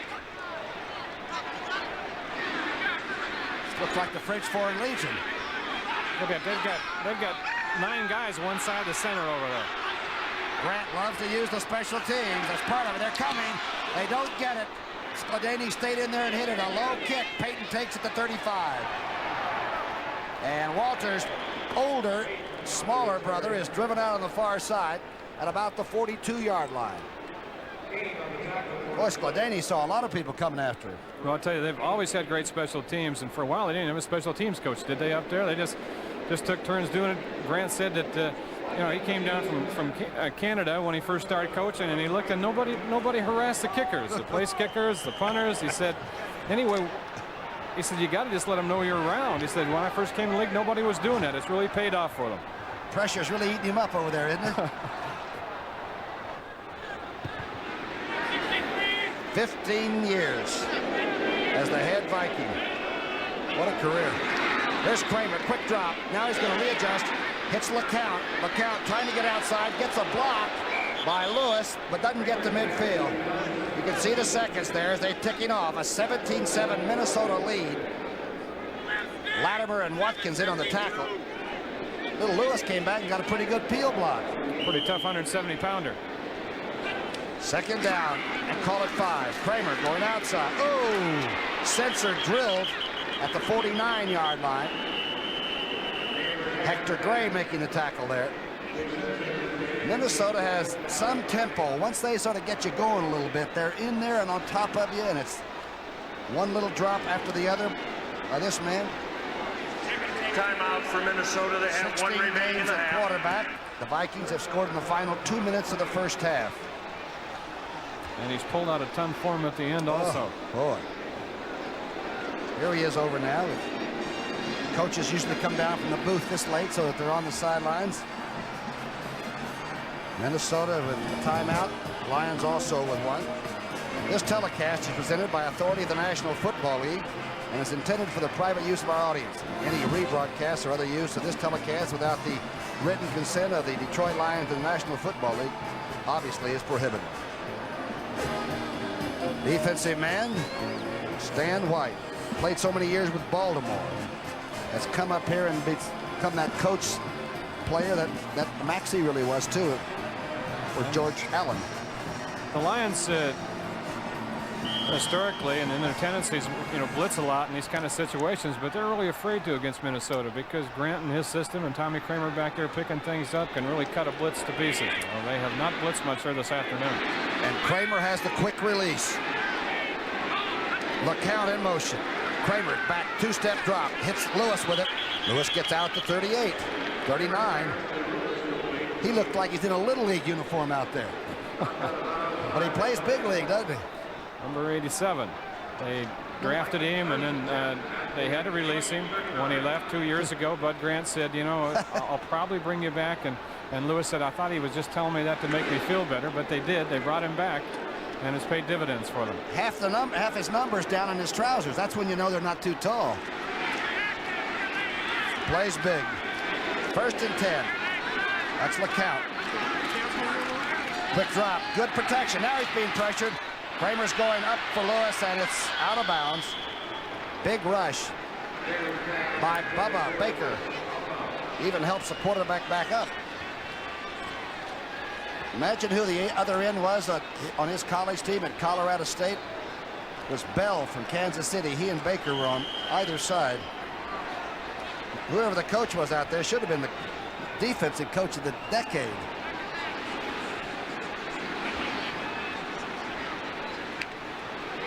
Eighth in passing defense.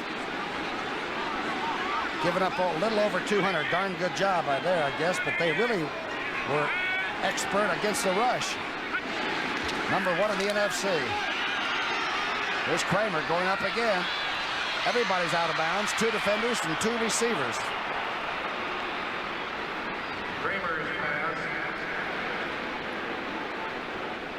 It's McNorton who thought he made the interception, but almost out in the parking lot. Almost like Kramer on those last 2 throws, Tommy, just really actually threw those balls away. I don't think that he had anybody really to go to. He didn't want to hold it and take a sack because they still got a chance maybe, or they had a chance perhaps to kick a field goal if they would have tried. But he just threw those two away, those last two, out of the sidelines, out of bounds, so nobody would get them. Kramer is 15 of 23 for 156 yards and 2 TDs. That's a pretty good half. He's going up this time for McCollum, LeCount, and the jump ball is caught. It's caught by Lewis. Lewis gets a touchdown on the jump ball. He's only 5'8". The whole team from Minnesota is in the end zone.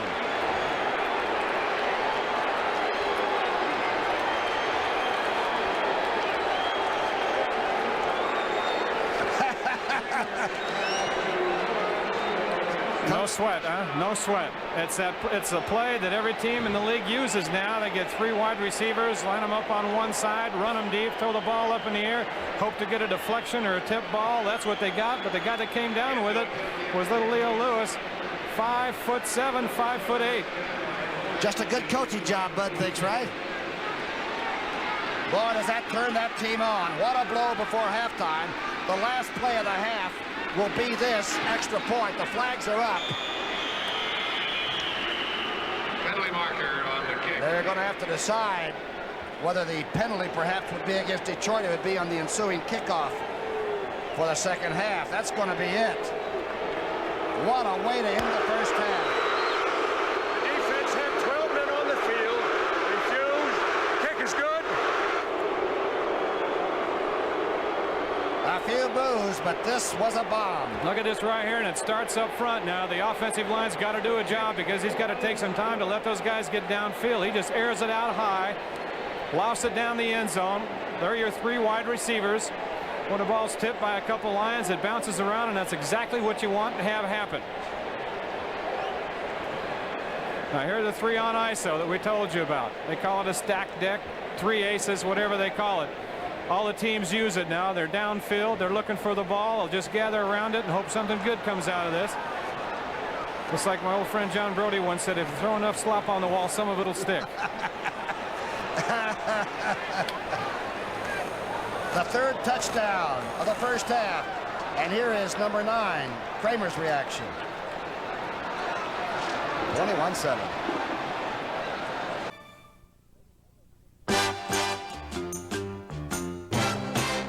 They didn't have those Big Ben plays when you were a defensive back, huh? No, of course. That's something the New Orleans Saints came up with 3 or 4 years ago, and of course they've had a lot of success with it. What do the receivers try to do? Just bat the ball and keep it on play down there? You want to keep it up in the air and see if you can grab it. The defensive back, though, should take it and spike it to the ground if he possibly could. All right, let's get everybody up to date with the scores around the league now. Nasty weather almost every place where they're playing without a dome. In Soldier Field, the Cardinals got a touchdown set up here. Lomax Tilly right down to the 1-yard line.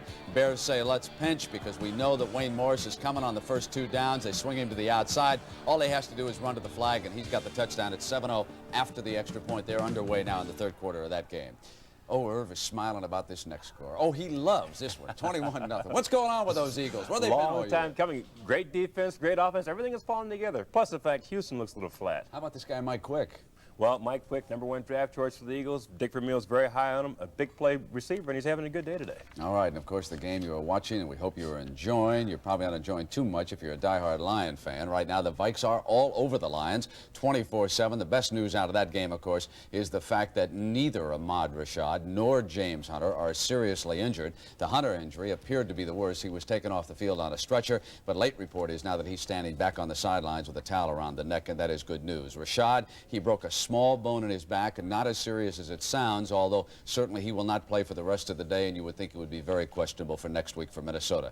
But again, Bud Grant knows how to do it to the Lions in a big game. It is 24/7 Vikings. Green Bay, or I should say before we get to the Green Bay score, I'm ahead of myself. Pittsburgh now leading Cleveland. The story of the Browns, of course, is that Paul McDonald has replaced Brian Sipe. Jimmy the Greek told me before the game it is not because Sipe has been ineffective, but he is injured. That's why they are putting McDonald into this game. They struck first. The Browns were ahead 3-0, and then Terry Bradshaw, who came off that dismal performance last week against Buffalo. I asked Terry on the telephone this week, why? What happened last week up in Buffalo? He said, Brent, you won't believe this, but I forgot my long underwear. I've never been that cold in my life. I've heard a lot of alibis, Irv, but that's one of the better ones. A Steeler complaining about being cold? It's hard to believe. Now our commander, Frank Kush. Well, it is 3-3, Packers and the Colts. It is starting to snow down in Baltimore, and These guys look a little lonely. The stadium down there about half filled, very enthusiastic though. They're waiting for Cush and the Colts to break through and win for the first time. The Packers have come back and tied the score. They are 3-all in that one right there. And as I mentioned, a lot of snow now along the East Coast, especially in Washington. The Giants leading the Redskins 14-3, and it has been this kind of an afternoon. John Riggins stuffed here by Lawrence Taylor, and Joe Theismann's really had the toughest afternoon of the season for him, Irv. 5 turnovers in the first half, Brent. 4 of them interceptions. There's interception number 1. Brian Kelly, the linebacker, picks that one off. He picked off.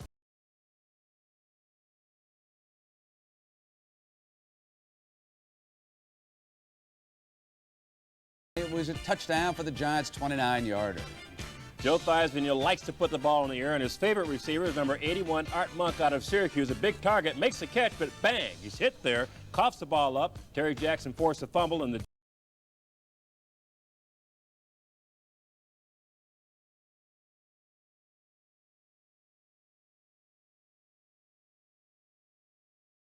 choice out of Michigan. So, hey, there is our big guy. He's enjoying this weather, isn't he? He's got him one of those 3-wheelers. To heck with the reindeer. I can get around faster on that thing. Huh? The NFL Today continues on CBS after these messages from your local stations. The NFL's game, of course, now CBS's. We enjoyed it, Wayne. We had to keep that a secret from you and Lucci and Joe Schmidt and all those horrible old Lions you knew, and Lim Barney and that bunch. But they all knew about it. And here's the second half kickoff. Eddie Murray kicking now. Number 22 back in there.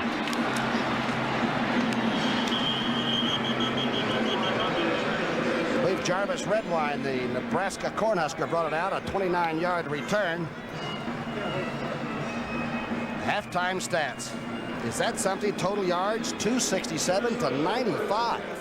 You know, again, we mentioned earlier, you talk about game plans and you talk about misdirections and throwing the ball in front of rookie cornerbacks, but Minnesota's just dominated this game physically, and that's usually the difference in every football game, and it has been in this one so far. And the last alley-oop pass that young Lewis caught might have sent some people into the parking lot and home at halftime. We're going to check on the no-shows in a little while and let you know, but 60,000 looked like they showed up for a while.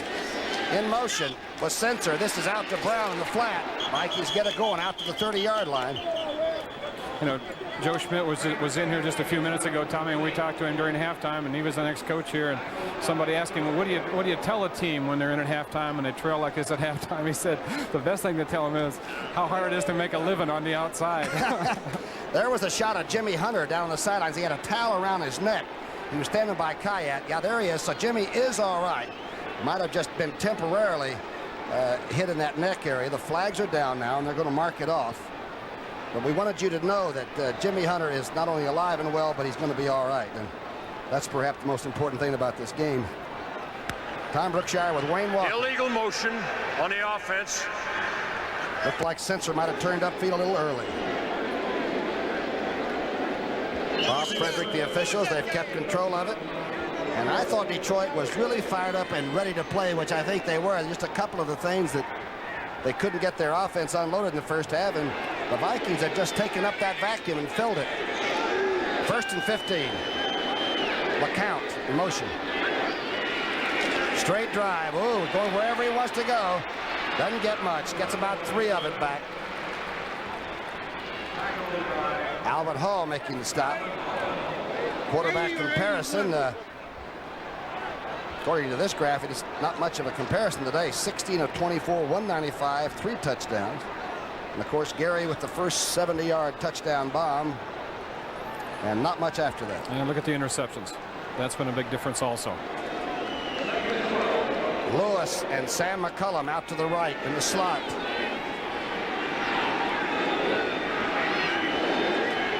Second down and a bunch. The draw play. And sealed off there by Gay. William Gay, who has really improved. I'm told around the league that he's really beginning to play good defensive tackle. It's a great athlete, perhaps as quick as anybody they have up front. He was drafted as a tight end, but put on a little weight. They had him figured out for a defensive lineman anyway, and he's really coming on now for Detroit. He likes to hit people too. 3rd and 18 at 19. A big hitter. Now it's 3rd down and 17. Against most teams, this would be good for you defensively, but darn, Minnesota's been able to pick up the big ones. Here's the reverse, the old Statue of Liberty, a Bud Grant play. Brown cutting back, gets to the 29, and Doug English made a tackle. It's a good thing Doug English chased the play. He was hustling. Statue of Liberty, exactly what it is, as you call it. If it's off a triple formation. They called a fair catch. It'll go out of bounds somewhere around the 21 or so. I think I called Coleman Gary Coleman. He's the young television star. I don't want to get Greg mad at me, but Greg's one of the great people. By the way, he had one of the fastest hurdle times ever, didn't he, in this country?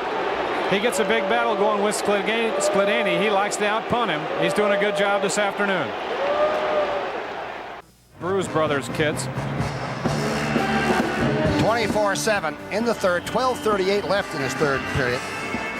I know you won't believe it, but if you're just joining us, it was a close ball game for that first quarter. In fact, Detroit broke out on top with a 70-yard bomb. Now they've got their problems, but they do have the ball. It's 1st and 10 on the 21. Danielson has gone all the way at quarterback. He's got time. Over the middle, a good pass to the 41-yard line. Nichols makes the catch, and there's a flag down that may be tacked on. A good pass and catch. There's the young man they drafted a year ago, and he is not only fast but big. He runs a 4.40, they said? He can step it out. He was their #1 draft choice a year ago. Was injured last year. And that time, Detroit did a good job of picking up a blitz. Minnesota blitzed that time for one of the few times in this ball game. Face mask on the defense, number 27. First down. That was Turner grabbing on. Again, it was inadvertent, so they just tack it on. Nichols coming right down here and cutting in on a short post pattern and makes the catch. He's big at about 6'2½", 208. The toss, weak side toss, back to Billy Sims. Sims cuts back, runs into trouble at midfield, but gets there. Charlie Johnson making the stop. Sims' greatest asset, Tom, watching him here since he's been in Detroit, and I haven't seen that many games since I don't live here anymore, but no one ever gets a real good shot at him. He always makes a little juke, a little move. He's only missed 2 games since he's been here. The trainer says he's never in the training room. Comes in and gets his ankles taped, and that's the only time he sees him. And that's pretty unique for a running back that carries the ball as much as he does. And a great character in the community when he's not playing, too. He's been a great Lion. Oh, the rush is on, but Bussey has it. A good throw by Danielson, and he had a lot of heat. Doug Martin put a lot of heat that time on the quarterback.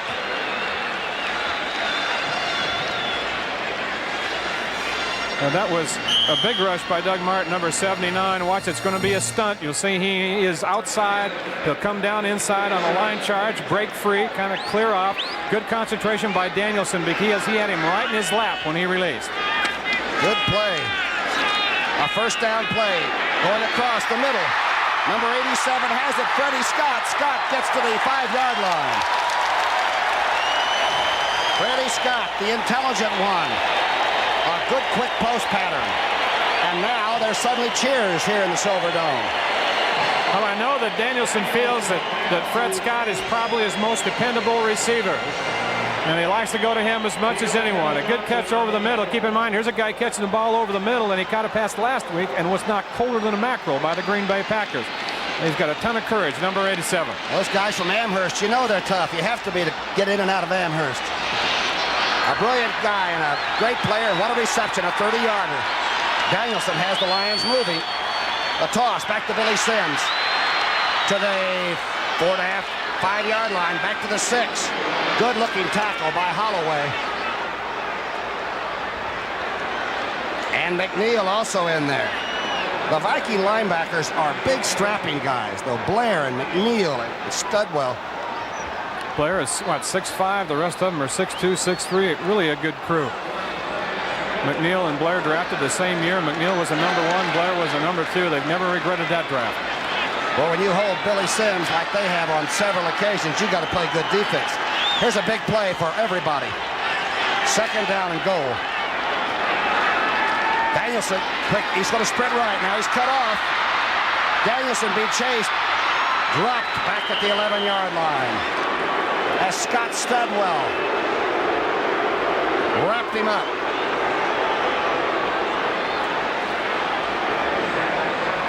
24-7, but a mammoth amount of time. 9:40 left in the third period. Number 16 is frustrated right now, as is Monty Clark. Minnesota playing great team defense, Brookie.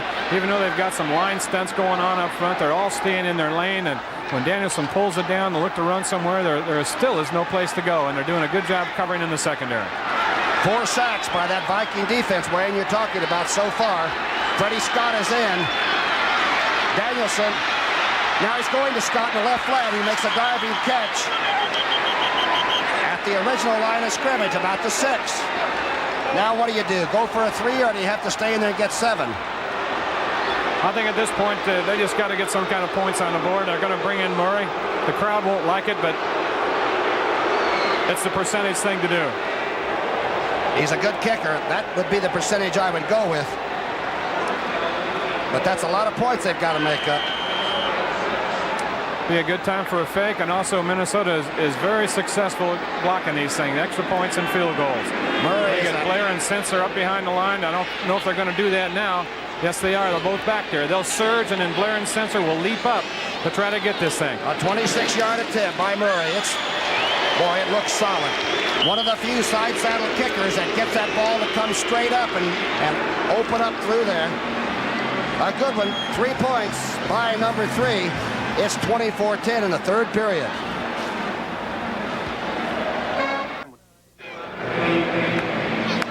There's Eddie Murray, the young man from deep down south, Tulane way, 24-10. He's a good kicker. He sets it up differently, doesn't he? We'll talk about it. You mentioned that he doesn't get the hook on the ball that most soccer-style kickers do, and it's because he leans the ball away from him when he kicks extra points and field goals. We'll get a chance to take a look at it.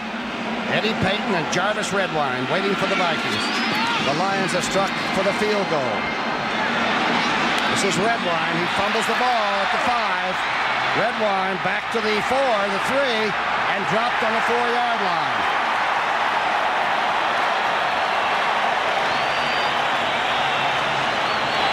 Graham making the tackle. Does this crowd love that play? You know, Tom, those kinds of things happen a lot in this building. It's extremely noisy in here, being indoors, and this crowd can make a lot of noise on punts sometimes and kickoffs and even quarterback audibles. Players can't hear each other. That was just a mess up there in communications, I think, of who was going to take the ball. So Detroit's a little pumped up right now. They could get back in this game if they get a big play from their defense. But so far, Minnesota has controlled them, and they've controlled this crowd. This is the defense's time to do it. Cryett and Maxie Bowen were yelling. Now Kramer cannot hear the count.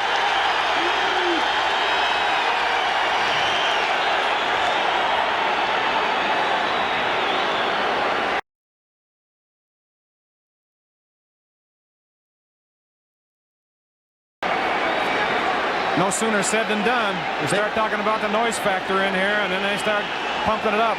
It's a mistake, though, not to get the first snap off.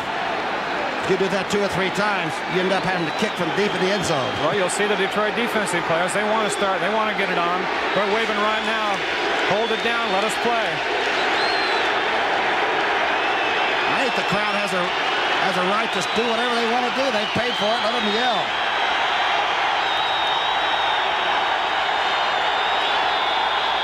Now, Kramer's doing the smart thing. He's not putting his hands under the center until they tell him to.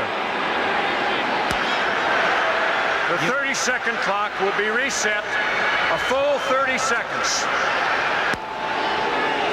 Bob Frederick trying to settle the crowd down. That's a gusty boo. That's a nice boo he's getting.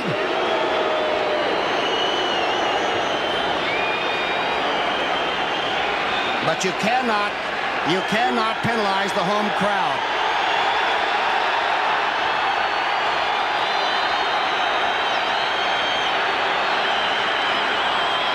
I saw Ron Jaworski do this one time, and the Eagles haven't won a game since. Defense is trying to quiet them down. So are the Detroit coaches on the sideline. Get a play off, it stops.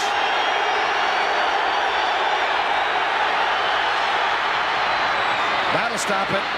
That's Sensor for the first down. That'll stop it. That'll quiet it down and hurry. You're right. We used to have our guards that did that, and I couldn't figure out why they couldn't hear the count. They're right next to the darn quarterback and center. They would always run around like wrestlers. A big defensive series for Detroit, though. Make no mistake.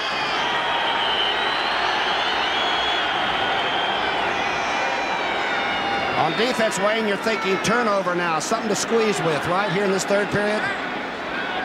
Well, I think so. You almost have to take a chance right now.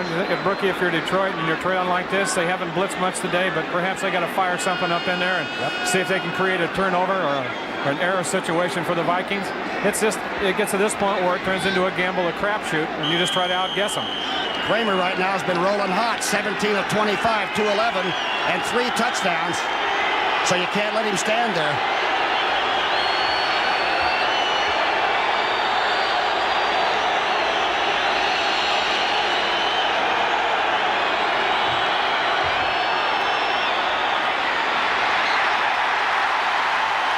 Straight up, that's Teddy Brown, tackled by Fantetti. And it picked up a couple more decibels. It was kind of amazing, though, wasn't it, when we talked to Bud Grant last night, saying that he really likes to play here in Detroit. He said the key thing coming in here is not only controlling Detroit, but controlling the crowd. He loves it. They've had great football games in here. It's his favorite place, he said, to play a football game. Number 57 to Fantetti there, the linebacker, makes a good play. He took that step up, didn't he? Kramer back, being rushed, got time. Oh, McCullum makes a diving try to 35. Hall was there, but Sam might have been open. Looked like Gabe put his hand right up in Kramer's face. You know, a lot of times we notice you don't have to have a hand on a quarterback, be clutching at him, grabbing his jersey to bother him. A lot of times if you just go back there in your lanes, get your hands up in the air, it cuts down his passing lanes, cuts down his vision, and causes a lot of problems. Well, that's a big bunch of offensive linemen for Minnesota, though, for Johnny Michaels. They are big and strong. Really impressed with them today. They have won the battle so far, that's for sure. 9 of 13 third down conversions. The crowd's still hot.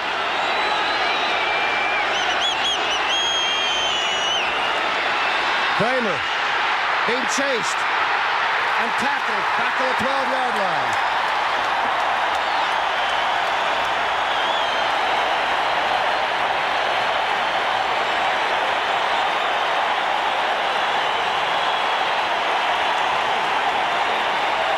Hard to talk over this. That was number 75, Dave Purifoy, who got that sack. Little guy, we call him a little guy. He's about 5'11". It says 5'11" in the program. He's probably about 5'10", 250 pounds, and he's just one of those guys. He's a workhorse. Keeps coming all day long. He's played everywhere well that he's ever played. Cincinnati, here, Green Bay. Some big sack. And now from the end zone, Greg Coleman is kicking. Suddenly a different football game. 6 minutes left in the third period. A lot of time. Martin's waiting. Here's the kick. It's not a good kick. Coleman's taken by Martin at the 45. Martin falls to the 36. Look out. The Lions are alive.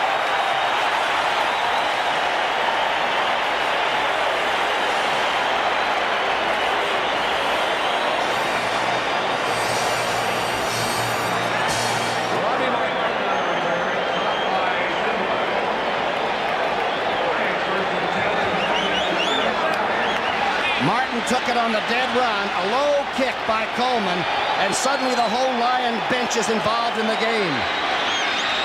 First down and 10 on the 35. Danielson, play action. Dumps it back to Hill, who drops the ball.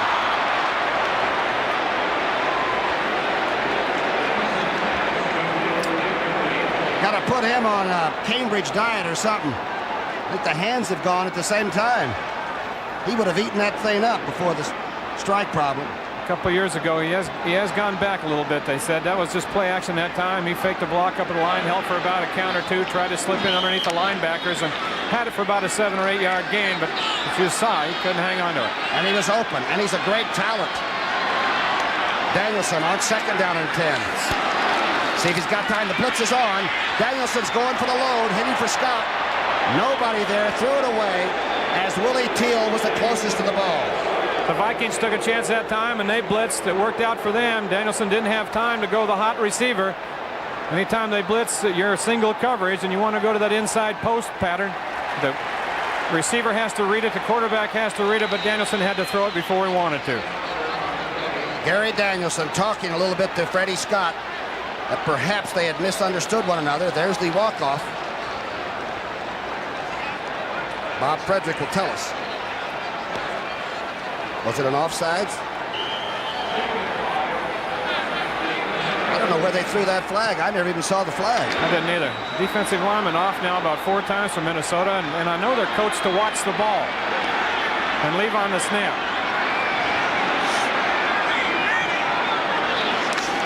Second down and 5. Inside handoff. Dexter Bussey. And now Danielson is clapping his hands along with the crowd.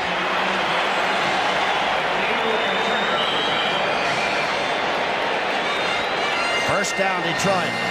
They've come out in the second half like they were lit up by perhaps the coaching staff. Danielson talking to Bussey as he goes to the line. Sims is in there too.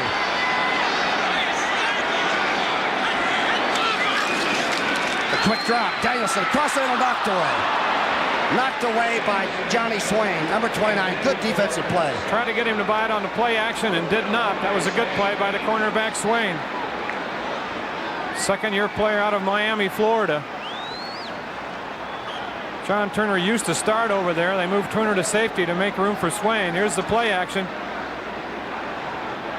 And as good a play as you're going to make, a defensive cornerback got the whole field inside to cover. That is a tough coverage job right there for the cornerback, and he did a great job. One place where you can get the ball, and Swain got it. Now it's second down and 10. Danielson, quick drop. He's being rushed, or is he? Now he's going to run. Danielson inside the 20. Danielson to the 15. And he fumbles the ball. Let's see. Let's see if they're going to call it dead. They're going to give Detroit back the ball, I believe. I think Swain made the original contact.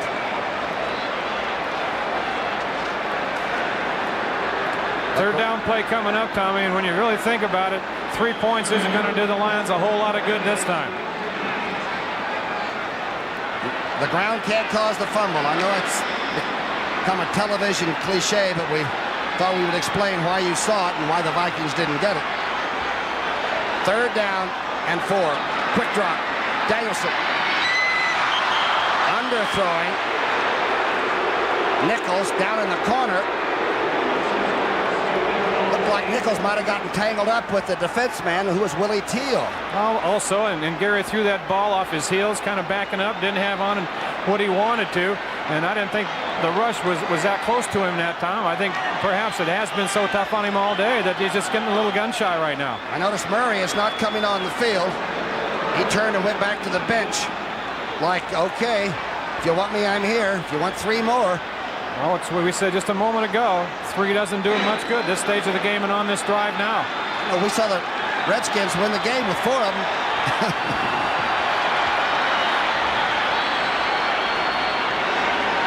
Danielson on 4th down. Danielson, the ball is broken up by number 29. Swain makes 3 good plays in 1 defensive series. Yes, he does. A great job. They try to get it to Sims coming out of the backfield, and as we often said, sometimes you look for a guy too much. Swain was certainly looking for him and made his 3rd big play of that drive. Tom Brookshier with Wayne Walker at the Silverdome. A field goal wouldn't have meant a lot unless you were figuring on getting a lot of shots at it in the 4th period. Yeah, and you might not, because that would make it 13. If you scored a touchdown and a field goal, you're still a point behind. So they really needed a 7 right then. Of course, Murray hasn't missed much. He's not like you're taking a gamble on him. Inside handoff by Kramer as Galbraith gets his first carry of the second half. 4:06 left in the 3rd period. I just feel like Detroit needed some points in of some kind to sort of keep their fire lit. Here's some scores, other games. The Giants 14-9. Washington, pretty good late team, though. Don't count them out. St. Louis leading Chicago 7-0. Bad weather. And a good run by Morris for that touchdown. Green Bay on top of Baltimore 10-3 now and breathing again. Second down, call it 10. Kramer may have changed that play, and Audible dumps it off to Censor. The tight end gets to the 22-yard line. I tell you, the injuries to Censor in this sort of bizarre, crazy season anyway have really hurt the Vikings, don't you think? Because a year ago he was such a factor. They said that his efficiency probably is about half what it was, and it's simply because of the injury factor. He's dragging a knee. He's had some problems with that. We mentioned the elbow. You see the pad on that. He was just a great find for them 5 years ago in the draft. They held him out 1 year on the injured reserve and let him work with the team because he came from a small school and was an outside receiver and had to learn how to block and run the patterns from tight end, and they're glad they did. Oh, he's some tight end. Used to be a basketball player at Westchester State College in Pennsylvania. What a find. Third down, and call it 3.5. Too much time. Kramer may have used the whole clock. A flag is finally thrown, and it looked like the safety men and half the Lion defense was coming after him.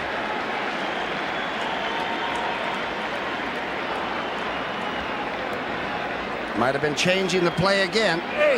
On the offense. Well, Bud Grant has made the statement, we just love to have teams blitz us. Chicago did it. Kramer threw 5 touchdown passes. Bus Murdy's a great assistant. A 28-7, Philadelphia, perhaps too late, finally getting their act together. Pittsburgh on top of Cleveland now in the third, 7-3. And here, it is 24-10. Full spinner handoff, and Brown comes out. I think he's short of the first down at the 25-yard line. Roosevelt Barnes sticking him there. Boy, does he hit that straightaway trap hole quickly. Woo. Good strategy against the nickel defense to run it, especially when you're backed up like Minnesota was, and just a yard short. That was a good call for that situation. You know, he's averaging over 5 yards a carry. He just doesn't get the carry it a lot. Greg Coleman in. And what a battle of these kicking teams and receiving teams have had. Martin is back. Remember the field position he gave Detroit earlier on the last punt. Now, seeing the Lions might be trying to think about loading up one side or the other. They're doing a lot of shifting. Here's Coleman. Greg gets off a good kick. This is all right. Oh, yes. Martin back to the 26. Martin to the 31, gets one block, and then he's wrapped up. Ooh, and buried at the 31-yard line. As Huffman, under the kick, makes a good tackle. Detroit still simmering. It's 24-10, 1:38 left in the third.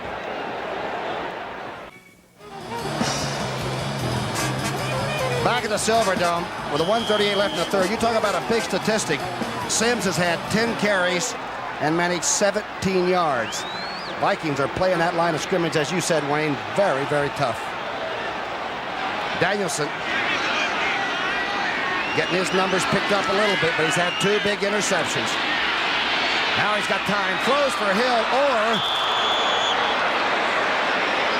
Hannon got his hand on it, and Nichols was coming across the middle. I wonder if young Nichols is running bad patterns. It looks like they don't know where he is sometimes. I know they were having to talk to him down on the sideline after they came off in the last offensive series. And in that time with 2 receivers back-to-back, it kind of makes you wonder. I think Hill thought he had a shot at it, and then all of a sudden he saw one of the Hawaiian blue shirts go sailing by. Mark Mosley has been a factor in the game at Washington. He just kicked his 20th consecutive field goal that ties the NFL record held by Garo Yepremian. 20 in a row. What a foot. Danielson across the middle. A great catch by Hill. Right on the Lion helmet, the middle of the field. That's the Hill we remember. I mean, 81 laid out for that. Charlie Sanders, the great tight end for the Lions for many years, in the booth next to us doing Lions radio today, Brookie, and I talked to him about David Hill, and he said David is overweight and he's really not playing the way he should, but he's still better than anyone they have, and so don't punish him or punish the team by putting him on the bench. Play him, just fine him, but still play him even if he is overweight. That looked like Charlie Sanders too, and the other Hill that we know about. Good point. Dexter Bussey getting the call. The Vikings have been probably keen a lot on number 20, Mr. Sims, so Bussey's getting some action. Charlie Johnson there, number 65. He took the other defensive lineman after the strike was over, Charlie did, out to dinner. He said, I hadn't had a chance to get to know them, nor them know me, so we sat around and probably ate a half a side of beef apiece and talked about offensive linemen, he said. Tells you something about his character. He hasn't been there very long, and already he's a team leader. The rushing stats, impressive so far. Don't forget, there's a whole fourth period left. Somebody jumped. Did Hill jump on offense, or did Martin jump on defense?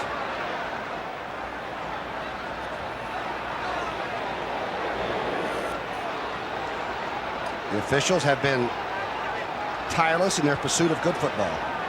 First start, offense 81. Call goes against the tight end. It's, of course, Hill, who made the great catch.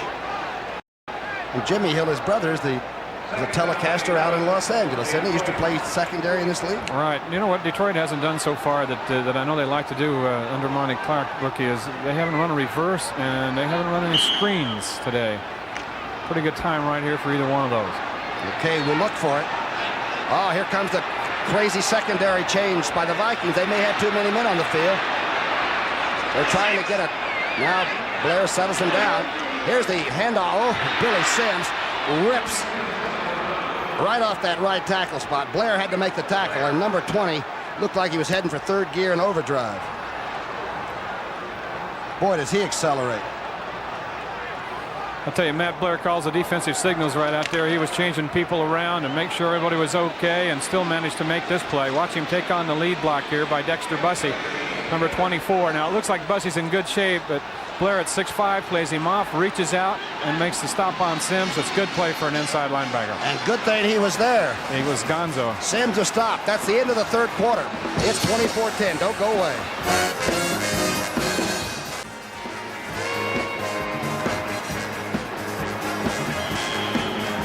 Some ball yard here at the Silver Dome. 73,058 today's attendance. The no-shows are 4,000. They've had 80,638 in here before, and William Clay Ford has put some place here for football only, and it is luxurious and it's great. The third down. Conversions 1 of 8 so far for Detroit. Danielson hit and dropped. A great pass rush by number 72. That's Duck White. Came right under the blocker. Danielson dumped by James White. Charlie Johnson and Duck White were battling for the nose position, but that was some rush by 72. Skladany back to punt. It's a Lone Ranger position, boy, back there to be a kicker. Guess that's Regis wearing number 1. Eddie Payton waiting at the other end.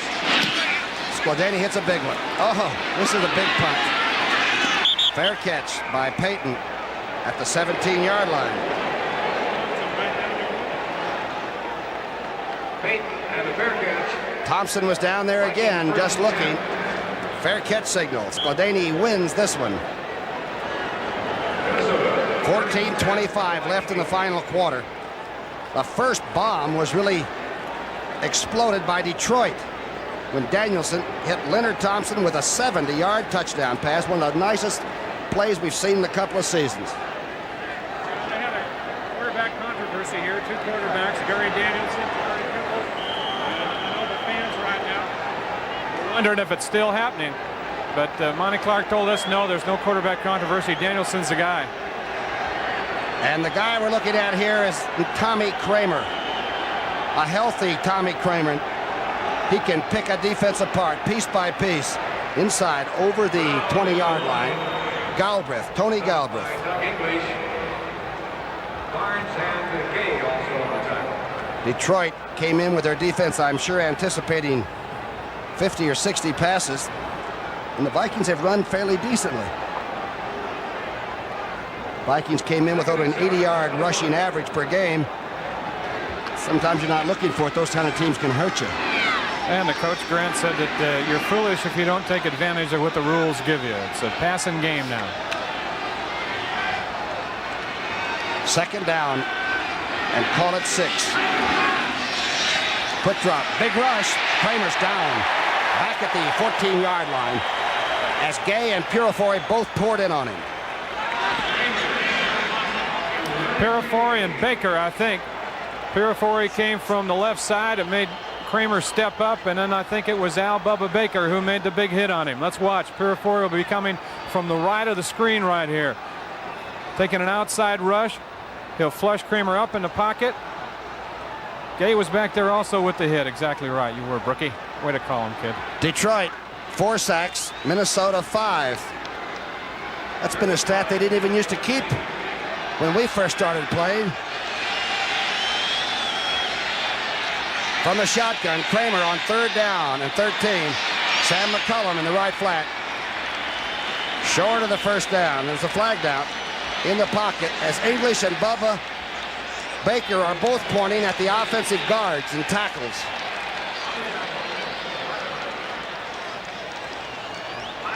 Looked like a bunch in the schoolroom pointing. Those guys did it on the other side of the class.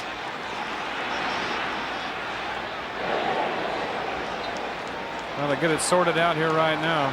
So, Mr. English, would you just please get out of my face? That's what Bob Frederick is saying. Well, he can talk to him. He's the captain. Can he? We're supposed to let you anyway. You can't let a secondary man in those conversations. Not with our microphones around.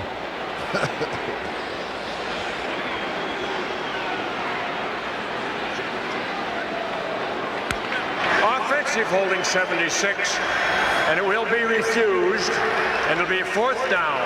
Good call by Detroit. Tim Irwin, the mammoth Tennessean, is the one caught for holding. And now the punters are back at it. Greg Coleman coming a little bit late onto the field. And young Robbie Martin is back to take it. Martin has burned some teams with his punt returns this year. There's Martin. Coleman, he's taking his time. He did not hit a good kick. And everybody on the Minnesota bench turned away because it went right over the bench.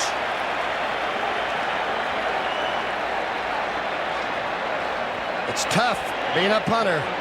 Nobody but you and the good Lord. We'll return to the Pontiac Silverdome after this word from your local station. In our business, we call it the scenario. Here's what it is. That was an 11-yard punt by Coleman. I am sure the shortest kick of a great punting career. And the Lions had the ball 1st and 10 on the Viking 35. 12:56 left. And a closer ball game than you might think. Danielson has some time. Finds Hill across the middle to the 26-yard line. Make that the 28-yard line. Dennis Johnson hit him there. Dave Hill is still a load. You know, Billy Sims not having that much of a productive day carrying the ball or catching passes, but watching the right of Danielson here. A blitz coming up. McNeil coming in for the Vikings, and Sims takes him head up. Not for him. Danielson doesn't get this throw off. So he can do a lot of things, number 20. And I think Davey Hill hid behind the official, too, that time. Looked like he was behind a zebra for a second. That's a big pickup of 7 yards. 2nd down and 3. Reverse motion. And now the flags are flying, and Minnesota may have jumped. They have been penalized a lot today. The Vikings had a lot of penalties coming in. They had 8 or 9. A lot of those on encroachment.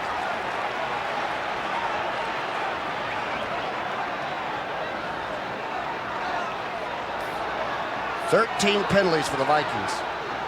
13 for 85 yards. Not much yards, but 13 that stop you, make you start over. Offside, defense number 79. We get the feeling that Minnesota has a great scouting report on the Lions. That little toss right there to Sims, they were back in the backfield. Rufus Best was back there just as Sims got the toss. They really had it read. You used to do that. You used to I really like Bud Grant and his staff. They're good. Good job. Danielson having time and knocked away. Interference is going to be called. The flags are called. John Turner against Mark Nichols, the 2nd-year receiver, looked like he was going to have a touchdown catch. Pretty good pass blocking, too. He had time. This is This is definitely the killer penalty of all time. This is the killer penalty. Even the coaches who like the passing game, like Bill Walsh, say that the penalty at the spot of the foul should be removed. There should only be 10-yard penalties. Right here, number 27, John Turner, and Nichols. He got there just a little bit early and had his hands on his back. That time the Vikings blitzed and the Lions picked it up. Good throw, big penalty. First and goal. You know who it is.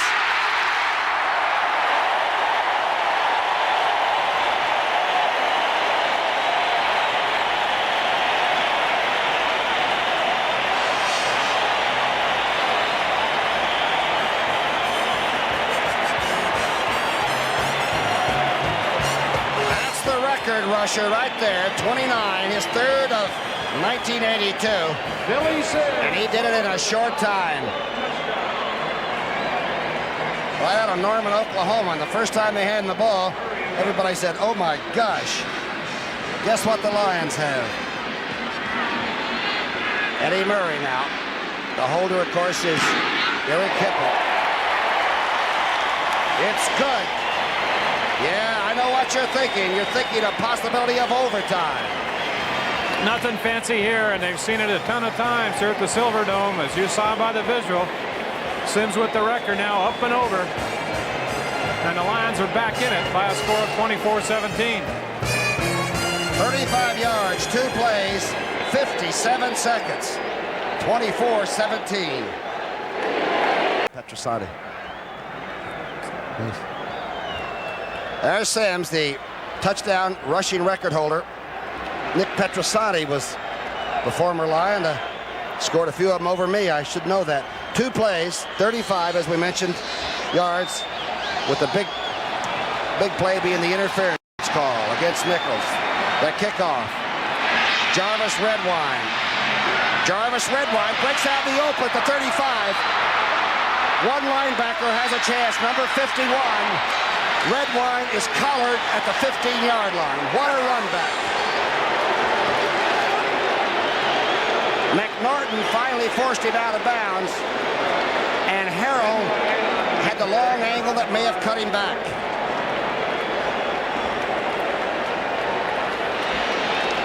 Redwine out of Nebraska, his second year, and drafted particularly by the Vikings because of his familiarity with the turf for when they moved inside. Great speed.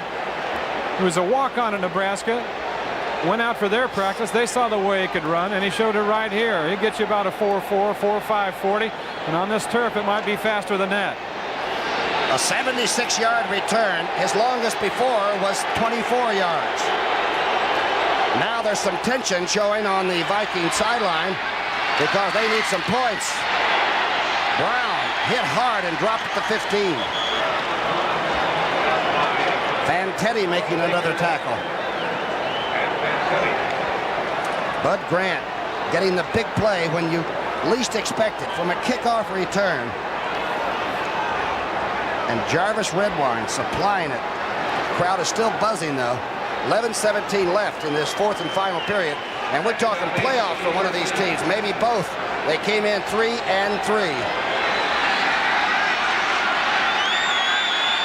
Second down 9.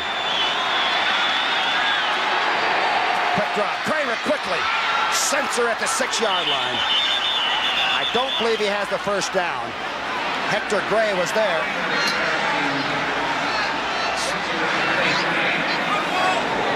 Sensor coming off the line of scrimmage now, inside, then releases back out. Kramer went to him immediately.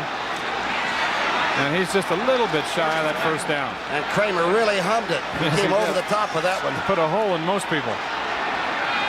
Third down conversions, 8 of 19. Pretty good indication of game plan. Play has been brought in now. They might go for the whole bundle here instead of just the first down. Third and maybe a yard. Inside handoff. Brown didn't get much. Didn't get much if he got anything. As Gay makes a good defensive stop.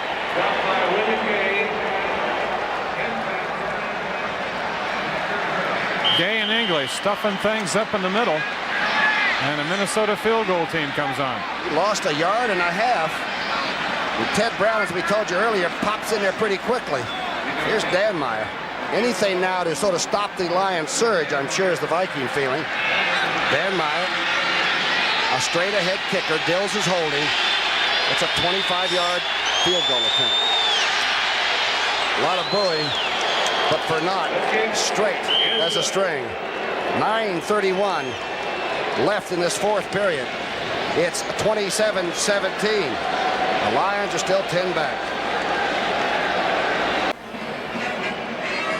Tom Brookshier with Wayne Walker in the Silverdome, a long way from Tiger Stadium or Briggs Stadium, where the people used to freeze to those metal bleachers. But it's great to be back in Detroit, an area that loves professional football.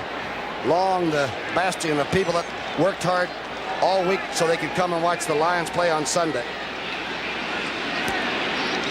8 yards in 4 plays. The field goal by Danmeyer from 25 yards thanks to Jarvis Redwine's great kickoff return.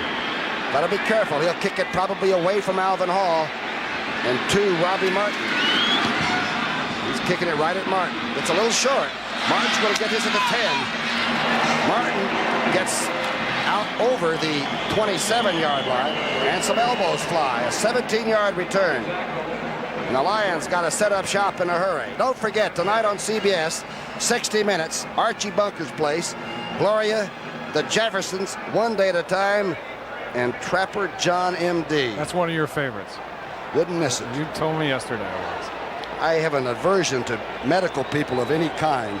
Shrinks, orthopedic surgeons, whatever. A flag is on the field back at the 35-yard line, which is obviously the kickoff spot. So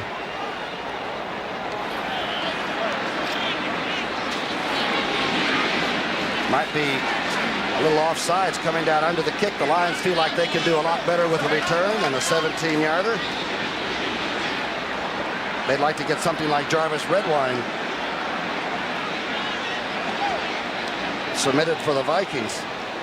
It's always a touchy one. You got a ball out there safely and nobody fumbled it or anything. These guys you're looking at right here always been good on special teams, as we mentioned. And a lot of times the bulk of your special teams work is done on Saturdays, and the Vikings don't even practice on Saturdays anymore, Bergie. He works them out a little bit on Friday morning, he says, to go walk through the formations and stuff indoors, which is odd for Bud Grant anyway. That's the 15th penalty for 112 yards for Minnesota.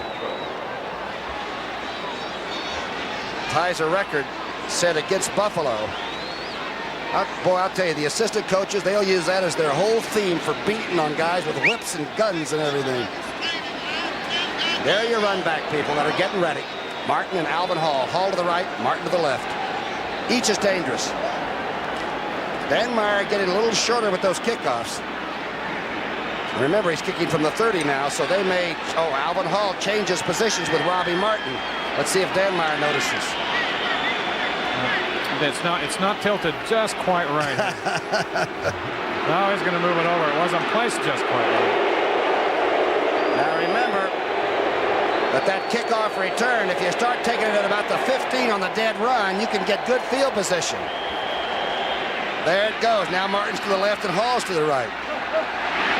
Danmeyer's going to kick it straight to Martin at the pretty good kick to the 10-yard line from the 30. Martin this time gets a hold, gets the wedge, gets him out to over the 35-yard line to the 36. The battle of wits, and Detroit wins slightly, a 26-yard return. Next Sunday, the CBS doubleheader all starts with Brett and Irv and Phyllis and Jimmy back with the NFL today. Then Detroit at Tampa Bay. That's a must for both teams again. And Green Bay against Atlanta, followed by Chicago against the Rams. They've always hated one another. And Philadelphia, Dallas, there may not be anybody alive after that game. Here we've got 9:12 on the clock and 10 points separating these two. Danielson, drop, inside, good catch. Leonard Thompson into Viking territory. And I mean, that was a tough catch. Good catch, good throw. Number 39, Leonard Thompson, having a big day. He caught the strike from Danielson early in the ball game. This ball right on the money. What's that short pass, the short post pattern The quarterbacks like to throw this one. Fitted it right in there in between zones. A tough catch. First he had the one over his head, the 70-yard bomb from Danielson, and this may have been a tougher catch for shorter yardage. First down on the 47. Danielson being rushed, being dropped by number 75, Holloway. Danielson sacked by Holloway. And that's against Dorney. Going against a tough guy, Keith Dorney, who they feel is their best offensive lineman. We saw him perhaps a week or so ago in that game against the Jets. Handled Mark Gastineau as well as anybody's done it for 2 years. Holloway right over the top of number 70, Dorney, on that one. Dorney from Penn State. Of course, Holloway from Pittsburgh. There's no love there either all the way through their intercollegiate days. Mosley with his 21st consecutive field goal. And those Redskins are on top of the Giants by a point in the fourth. Danielson. Second and long. Oh, what a great tackle on Sims. As Scott Studwell, number 55, makes a tremendous open field tackle. Boy, Mosley's field goal just came with 4 seconds left. Bricky, Not much 21 time for him. Studwell broke all of Dick Butkus's tackling records, didn't he? At Illinois. At Illinois. I think he had the season record, Brookie. I don't think he had the career record. Nobody played with pain better than Dick Butkus. He was always taped or induced it. 7:21 left. A big play now if the Lions are going to get into it. It's 3rd and 25. Flags are down. Freddie Scott has it at the 30-yard line and down to the 28, but the flags are down. Flags are down. Around the pass protection. It's in that area where you would think it would be on the offensive line of the Lions. Danielson tells you the story with that shrug of the shoulders, dropping the head. A good strike, a good pass, and Scott made a great reception.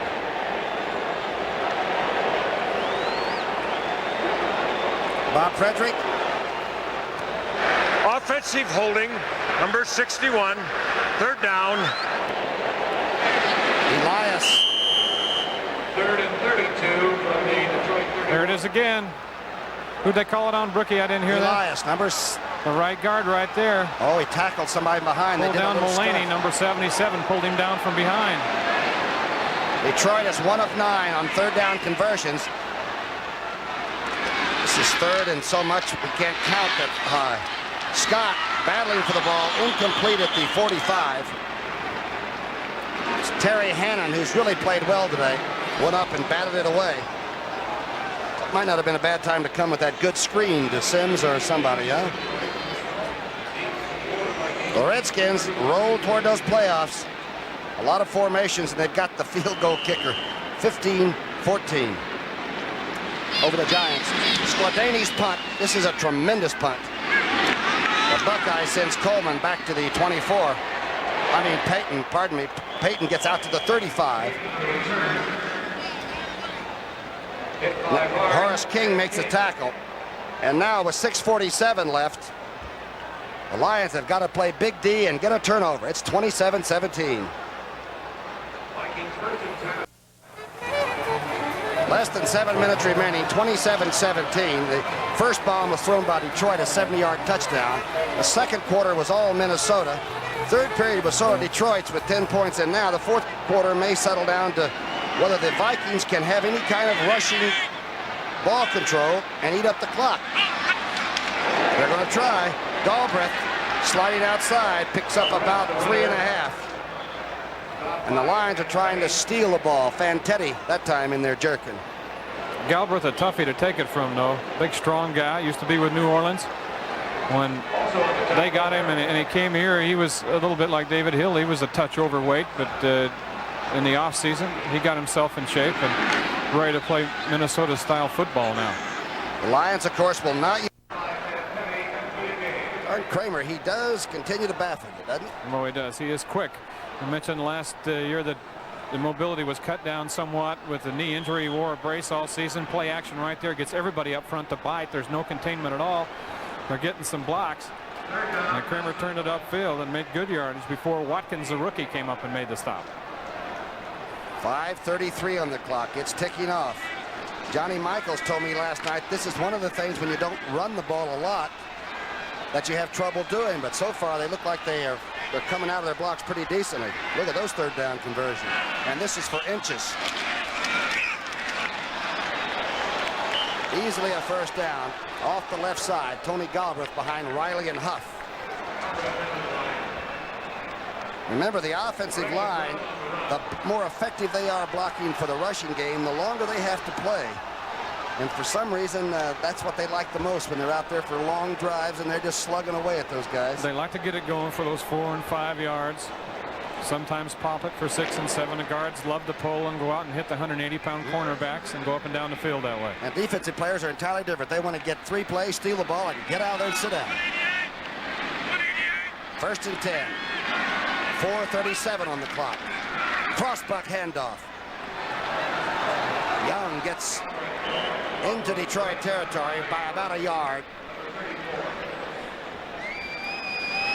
I remember the story they tell about Ricky Young and Wilbert Montgomery went down to go to school there, where the coach said, "I'd like to play you, Wilbert, but I got 2 guys in the backfield that are pretty good. One of them is Walter Payton, the other is Ricky Young."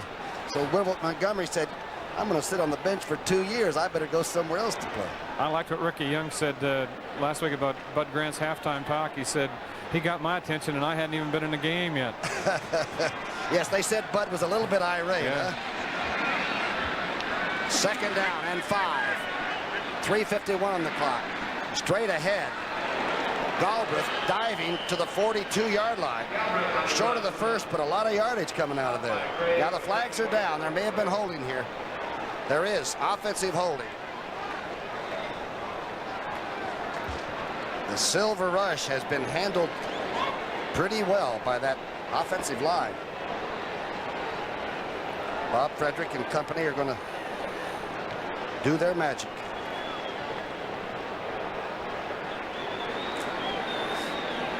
Back to the 42. Offensive holding, number 61. What's kind of funny, wasn't it, Brookie, that the Minnesota people weren't too impressed with the 9 Detroit sacks on Green Bay last week. They said, you know, when we played them, we got 7. That was Wes Hamilton holding. St. Louis, a final. Beating the Bears, I'm sure, in a bitter battle, 10-7.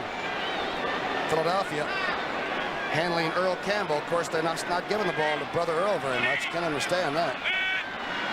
2nd down and 16. Wow, quick movement off the ball. It looked like the Vikings may have jumped. The Lions have them trapped back at the 40-yard line. Ted Brown really drew a crowd.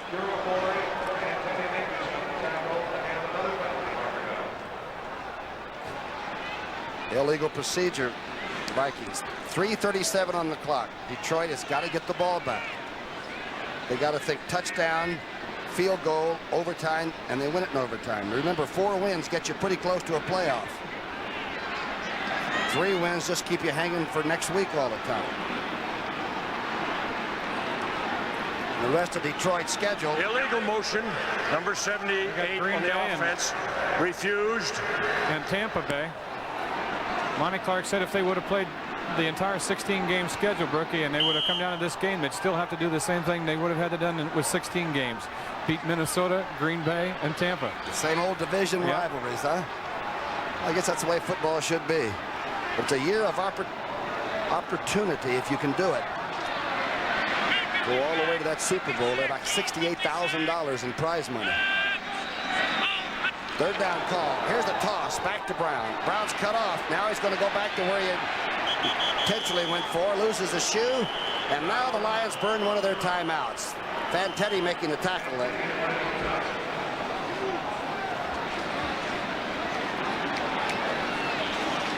.328 on the clock. Called a team timeout. That is their first one. They have 2 remaining. 10-point lead. May get close yet.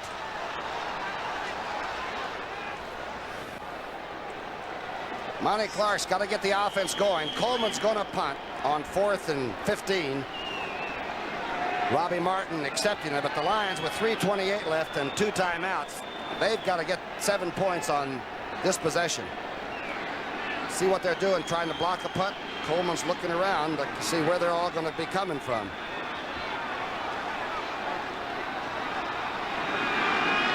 Got 10 men close to that line of scrimmage, and they all 10 come. Coleman gets off another bad punt. Away from Martin, takes a pretty good kick down the rug, and looks like it'll be around the 20-yard line. The rush came, Coleman got it off. Don't forget Christmas Day. NCAA action with the blue against the gray. It's a great 45th blue-gray game from Montgomery, Alabama. I think Tommy Kramer played in that game. He did. Side of the gray, I'm sure of that, since he played it collegiate ball at Rice. And right after that, of course, is North Carolina with Bryant, who's one of the great sprinters that's been playing football against Texas, and they're all fast and tough. That's in El Paso, the Sun Bowl. I'd go down there just to see what was going to happen. Danielson on his first throw, outside to Scott. Did he trap it or catch it? A trap. Both officials, one behind, but the one looking right into the catch said, sorry, number 87, looked like she skidded.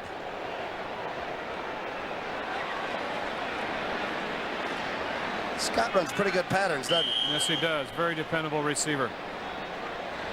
Thought he had it, but the number 7, the line judge, number 17, was looking right into the reception, said no. Here's the end of it right here. They usually don't miss on that. We couldn't tell from that angle, but you got to take their word. They don't miss that call very often. Second down 10. Danielson is sprinting out of the pocket. Now he sets up. Oh, he finds Billy Sims across the middle, and Sims runs into a lot of problems as Matt Blair drills him. Like Big Holloway is down back at the 4-yard line. Dorney, his opponent most of the afternoon, just checking to make sure it's nothing serious. Well, he may have been smoked by his own man, because number 77, Mark Mullaney, was back there coming about 60 miles an hour from one direction. I see Dorney and Mullaney are sort of discussing that, yeah. Dorney and he are talking about that as Mullaney comes over.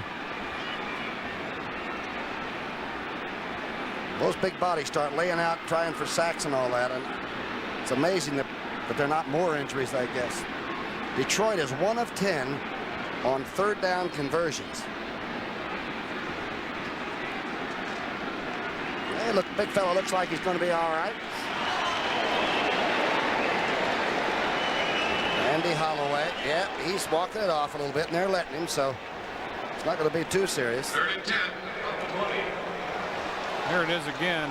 Let's see, there's a lot of traffic back there as Danielson rolls out. Number 75 is Holloway. Rolls around him, and gosh, he just did it on the turf. Just came down on that. It's very cohesive, and with those good shoes they make these days, sometimes it's almost too firm. Here's that third down, and it's a tough one. Danielson with 3:05 left. Oh, finds a receiver who has jolted and drops it, but they're going to call it incomplete. Leonard Thompson was really hit, and Hannon is still down on the ground. 3 people came together with a crash. It's again the ball in there. Leonard Thompson had a hold of it, and just a big hit by Hannon brought him off. Means those defensive backs are reading, and when they see the quarterback cut it loose, they're just going right to the spot. Been some good hits out there today in that defensive secondary, both ways. Remember, we lost Ahmad Rashad earlier in this ball game. He fractured a transverse process of his back. That's those little nubs along the spine. And a lot of guys that happen to, they're painful, not serious, just painful. He's going to have to cut down on his tennis game. I know that for a couple of weeks. And Jimmy Hunter also left with a jammed neck of some kind, the defensive cornerback. Here it is right here. Watch Hannon, number 45. He's coming in here sailing. There's the hit that brought Thompson off the football. Hannon was going in a little bit high. They're supposed to stay away from that head area. He's the one that was shaken up. Got to keep the flippers down anymore. Skladany is going to come in. Let's see. No, he's coming off. Skladany is coming off. Bill Friel, my expert spotter, has picked it out. Gary Danielson is back in. Leonard Thompson is back in. It's a 3-minute type warning, but the Lions got to have this one. 10 points down with 3 minutes left. Both backs are out. Danielson has time. Scott across the middle. Scott breaks the tackle and gets to the 45-yard line of Minnesota. What a throw, and under such pressure, and Scott made the catch. Keith Nord barely tracked him down. Hurry up now so they don't use their timeouts. They've got 2 left. A 41-yard reception by Scott. The rush is on. Good protection. Danielson going for Scott. Was he pushed out of bounds? If he wasn't pushed, would he have caught it and come down inbounds? Official says no. Danielson's pass to Scott. Well, you can tell at this stage of the game, Tommy, can't you, that Danielson has a lot more confidence in Scott, I think, than any of his other wide receivers, as he's gone to him consistently. Just 1 foot out of bounds. He was close to getting them both in. And Swain over there right with him. Still juggling a little bit, probably is what the officials saw. Heck of an effort by Scott. Danielson, 13 of 27. 229 now. Danielson, oh, he throws it. It hangs up. Leonard Thompson knocks it away from being intercepted at the 7-yard line. Swain had a pretty good shot at it. A funny looking throw. It looked like he was looking over at the left, and right at the last minute decided to air it out down the middle, and I'm not sure he got a good look down there. Slipped out of his hand because he threw the 70-yard touchdown bomb earlier to Leonard, and it was a very tight spiral and a strong arm delivery. That may have just slipped a little bit. Leonard Thompson did a fine job on that pass play by leaping up and getting a hand on it, providing an interception. Big play, 2:19 left. They can use the 2-minute warning for 1 timeout. 3rd down and 10. Danielson, he fumbles the football, picked up by Charlie Johnson. Charlie Johnson, number 65, is going to score, as Danielson was hit by Doug Martin. And Charlie Johnson rambles in.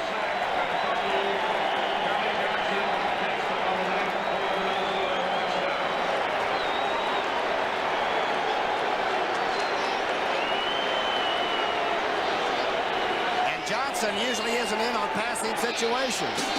No, usually, but he was that time because Holloway was injured before. Doug Martin, number 79, a gigantic hit on Danielson like he was shot out of a cannon. He got in almost like he was untouched. Took an inside rush, or where they had a stun on, I didn't see it. But boy, did he deliver a blow on Danielson. Danielson was down for about 30 seconds after that, and the first guy to run out there to see if he was okay was Eric Hipple. A 44-yard touchdown scamper by 270-pound Charlie Johnson. He had 3 interceptions one year for the Eagles. It's in there. That's a nail with 2:08 left. The Vikings go up on that scoreboard. Martin will come from the left of your screen. Outside rush on Dorney. Dorney put his head down, and Martin beats him to the outside. And look at the shot that Danielson took. It looked like Alexis Arguello taking shots from Aaron Pryor right there. Johnson gets it, and he's untouched into the end zone, and a big thrill for him. And Duck White made the convoy possible. He made sure nobody caught him from behind. Well, this was some shot. Danielson never saw it. Martin and Holloway both played extremely well at the left defensive end. Everybody stunned a little bit. Charlie Johnson was a tight end in junior college. That's probably his longest run since then. That's right. Trinidad JC, I think, in Colorado somewhere. Remember, he just came for a draft choice. I believe it was a 2nd or 3rd round choice. That's got to be one of the great moves you'll make, because Bud Grant said he's my kind of player. He wants to work at it. There he is on the bench. The group all talking to Charlie. He may buy steak dinners all around.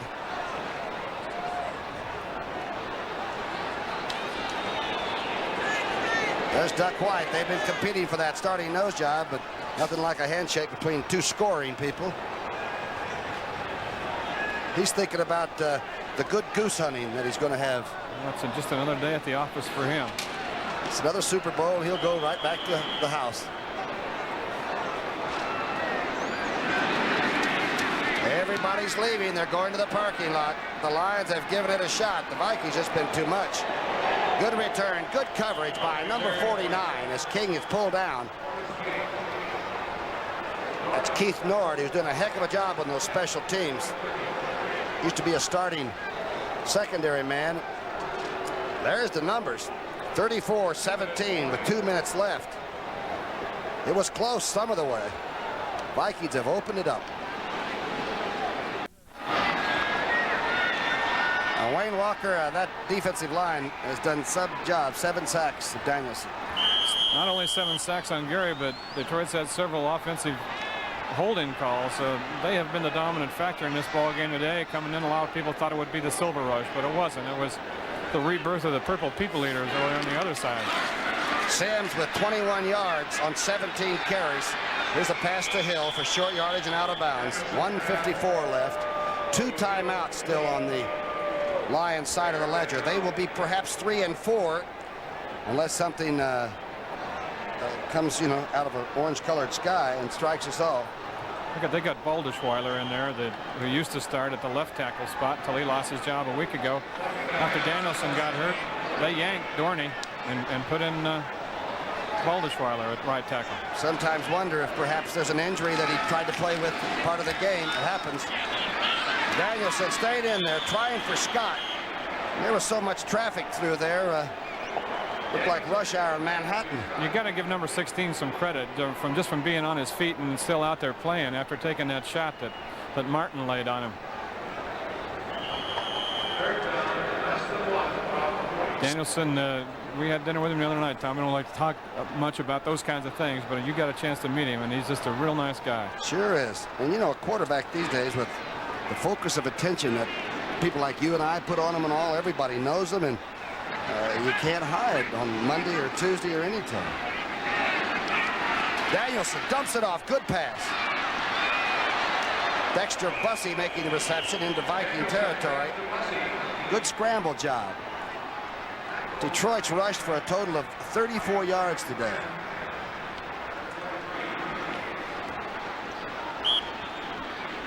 They came in averaging 123 yards a game. Underthrown, coming across the middle was Leonard Thompson. Now the Vikings will play out the rest of their schedule. They've got the New York Jets, Dallas Cowboys. Are those teams? They'll be there. I just believe they'll be there at the end. Yep. I just do. I don't think it makes a difference who they play. The guy that's over there on their sideline in that white shirt right there, I just had a feeling all these years, and boy, they put a lot of lumps on me. I just had a feeling all these years that up here in this division, the Central Division, he just flat out coached everybody. He's something, isn't he? When he was at Minnesota, he had 9 varsity letters. That's about as many sports as they had. He had them in all of them. Baseball, basketball, a little bit of football. Here's Hill making a good catch inside the 35. They'll use one of the timeouts. No, they did not use the timeouts. They're just 1:04 on the clock. Danielson straight back. Going across the middle to Leonard Thompson. Thompson inside the 10 to the 7-yard line. 53 seconds. 2 timeouts still left.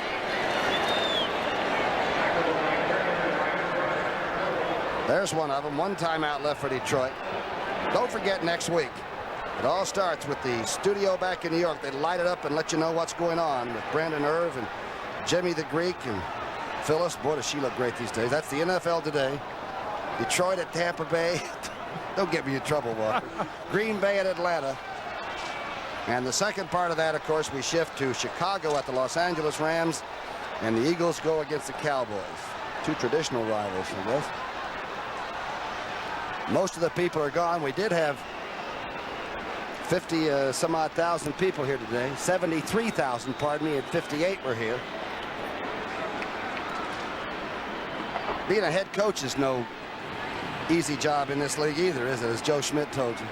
No, you kind of wonder, don't you, that guys love the game, and You mentioned the top of the show. Monty said in all the years he's been in football, he's never been so humiliated as he was that Monday night game against the Jets. And just because of the performance of, what, 45 other guys that you don't have control over, really. The only time he smiled when we talked with him was you asked him about how his son is doing and everything, and does he talk to him? And that's the only time he sort of said, oh, yeah, it was really fun to talk to him. I talk to him once a week. And, of course, his boy's a fine young quarterback, isn't he? Playing third quarterback for the 49ers. Had a real good preseason. Won a ball game for the 49ers in preseason in the last couple minutes.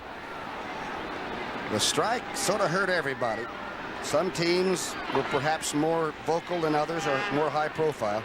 Looks like everybody's back to sort of playing football now and heading for the playoffs. Danielson with 50 seconds left, going for the corner, overthrowing Scott.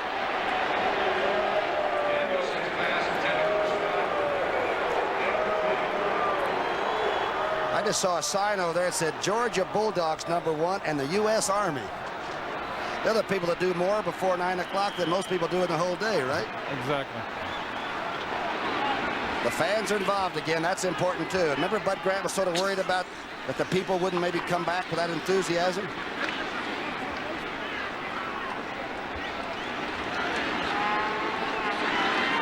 Danielson's been sacked 7 times.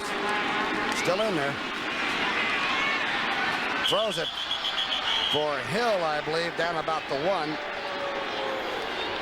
Bill Frio, my spotter, says it was Mulaney in his face that time. Mulaney all over him. It was inside his jersey just about. Now the nickel secondary people start coming in. Was a tough dressing room to walk out of after you've been whipped at home, huh? Right now it's 34-17.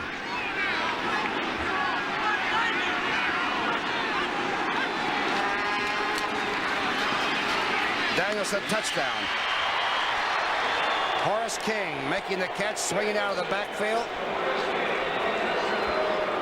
That even brings a few boos.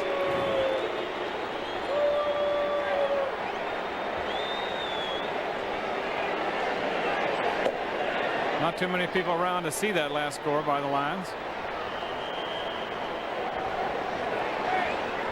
A touchdown pass, the first pass he threw, a 70-yard bomb, and finally this one, huh? King out of the backfield, both backs out, little circle pattern over the middle.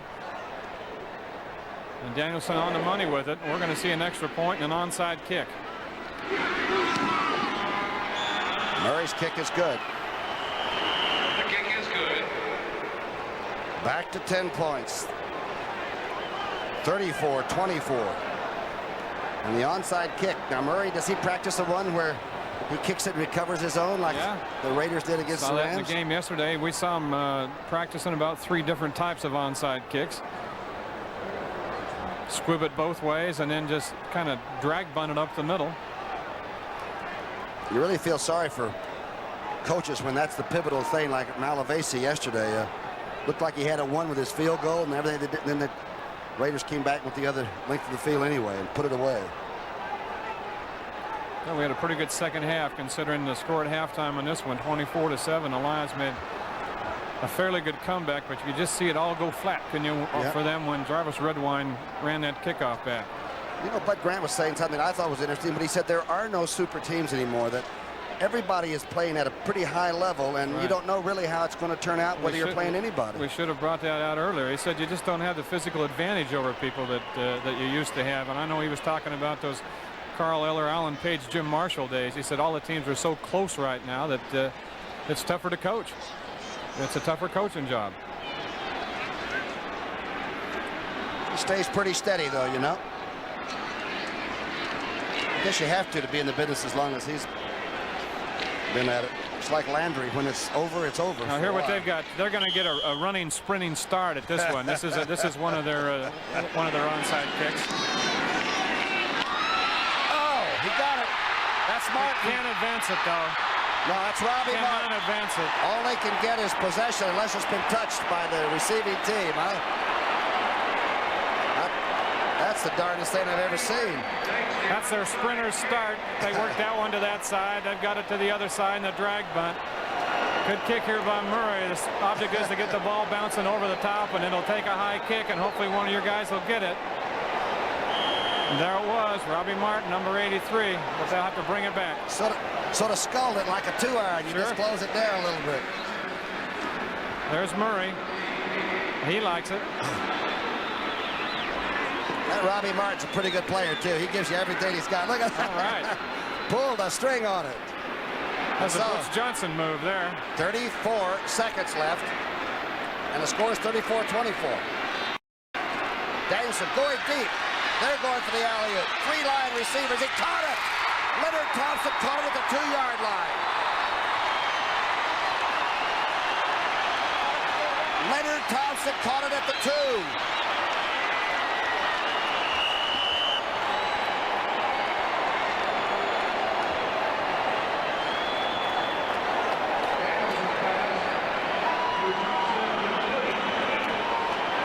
Same thing the Vikings ran at the end of the first half. 3 wide receivers on one side. Danielson throws it up just like Kramer did. That one was tipped around, but Leonard Thompson just went up and took this one in. The Cornella, the 3 receivers ran down. There must have been 5 Vikings close. 4. What a grab by Thompson. You know, I think being a defensive player, and you were too, Tommy, what you might have a tendency to do on that play is, you know, not go for the ball, kind of wait around looking for the tip, and you end up playing it soft, and that could happen to you a little bit. Remember, R.C. Owens tried that one time against us, and if we hadn't mugged him when he came down to the ground, it was a touch. We waited till he came down. In those days, you could get away with some of that. Should read 19 seconds. 19 seconds of the correct information. No timeouts for Detroit, but a touchdown here puts you back in the same situation. The onside type kick by Murray, and still probably 10 seconds would be left. And Murray can hit it from 50. He's not as strong a kicker as Wayne Walker, my cohort here, but he can hit him from 50 yards. He's a touch straighter, though. It wasn't how long as how wide the fairway was. Minnesota with 3 timeouts. Lions have to score quickly. The pass, touchdown. Leonard Thompson's touchdown.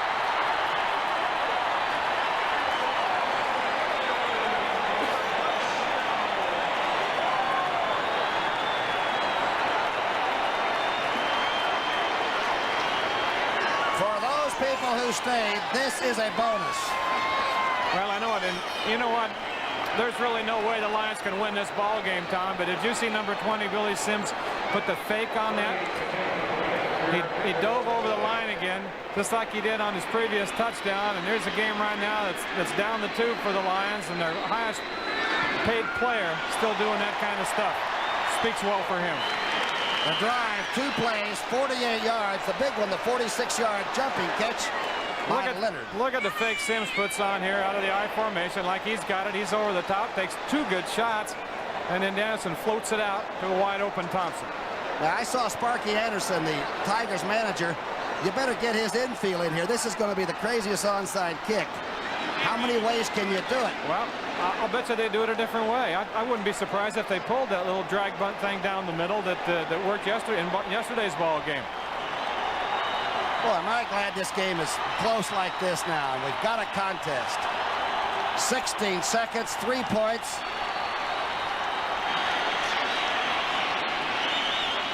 Now, what they have to, if they do the same thing again, you've seen how that one works. If he drag bunts it down the middle, what they'll have to do is send the 2 guys next to Murray after the point man for the Vikings to kind of clear them off the ball. It's legal to throw a block downfield. Look at that.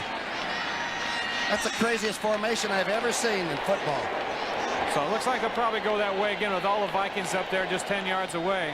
There are 10 players to the left formation side of the kicker.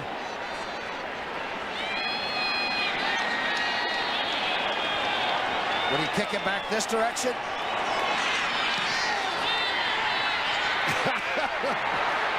The flags are down. They touched it before it went 10 yards. I believe it's an illegal touch by Detroit. What a heck of a try.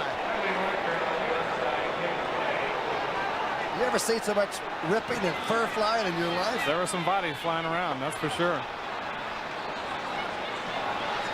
Mike Brookshier, producer, says the caveman division.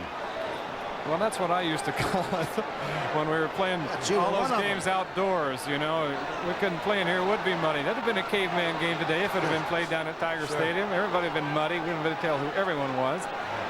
Illegal short free kick will be refused. Minnesota recovered. First down. 34-31. Another good, decent, gusty boo. 34-31, 16 seconds. Boy, they gave it a heck of a shot. There it is again now. We'll see it didn't go 10 before it was touched by a player in blue over there. Actually bounced up and hit him. That's the great thing about that ball. Who is that? It doesn't always go where you want it. And look at that.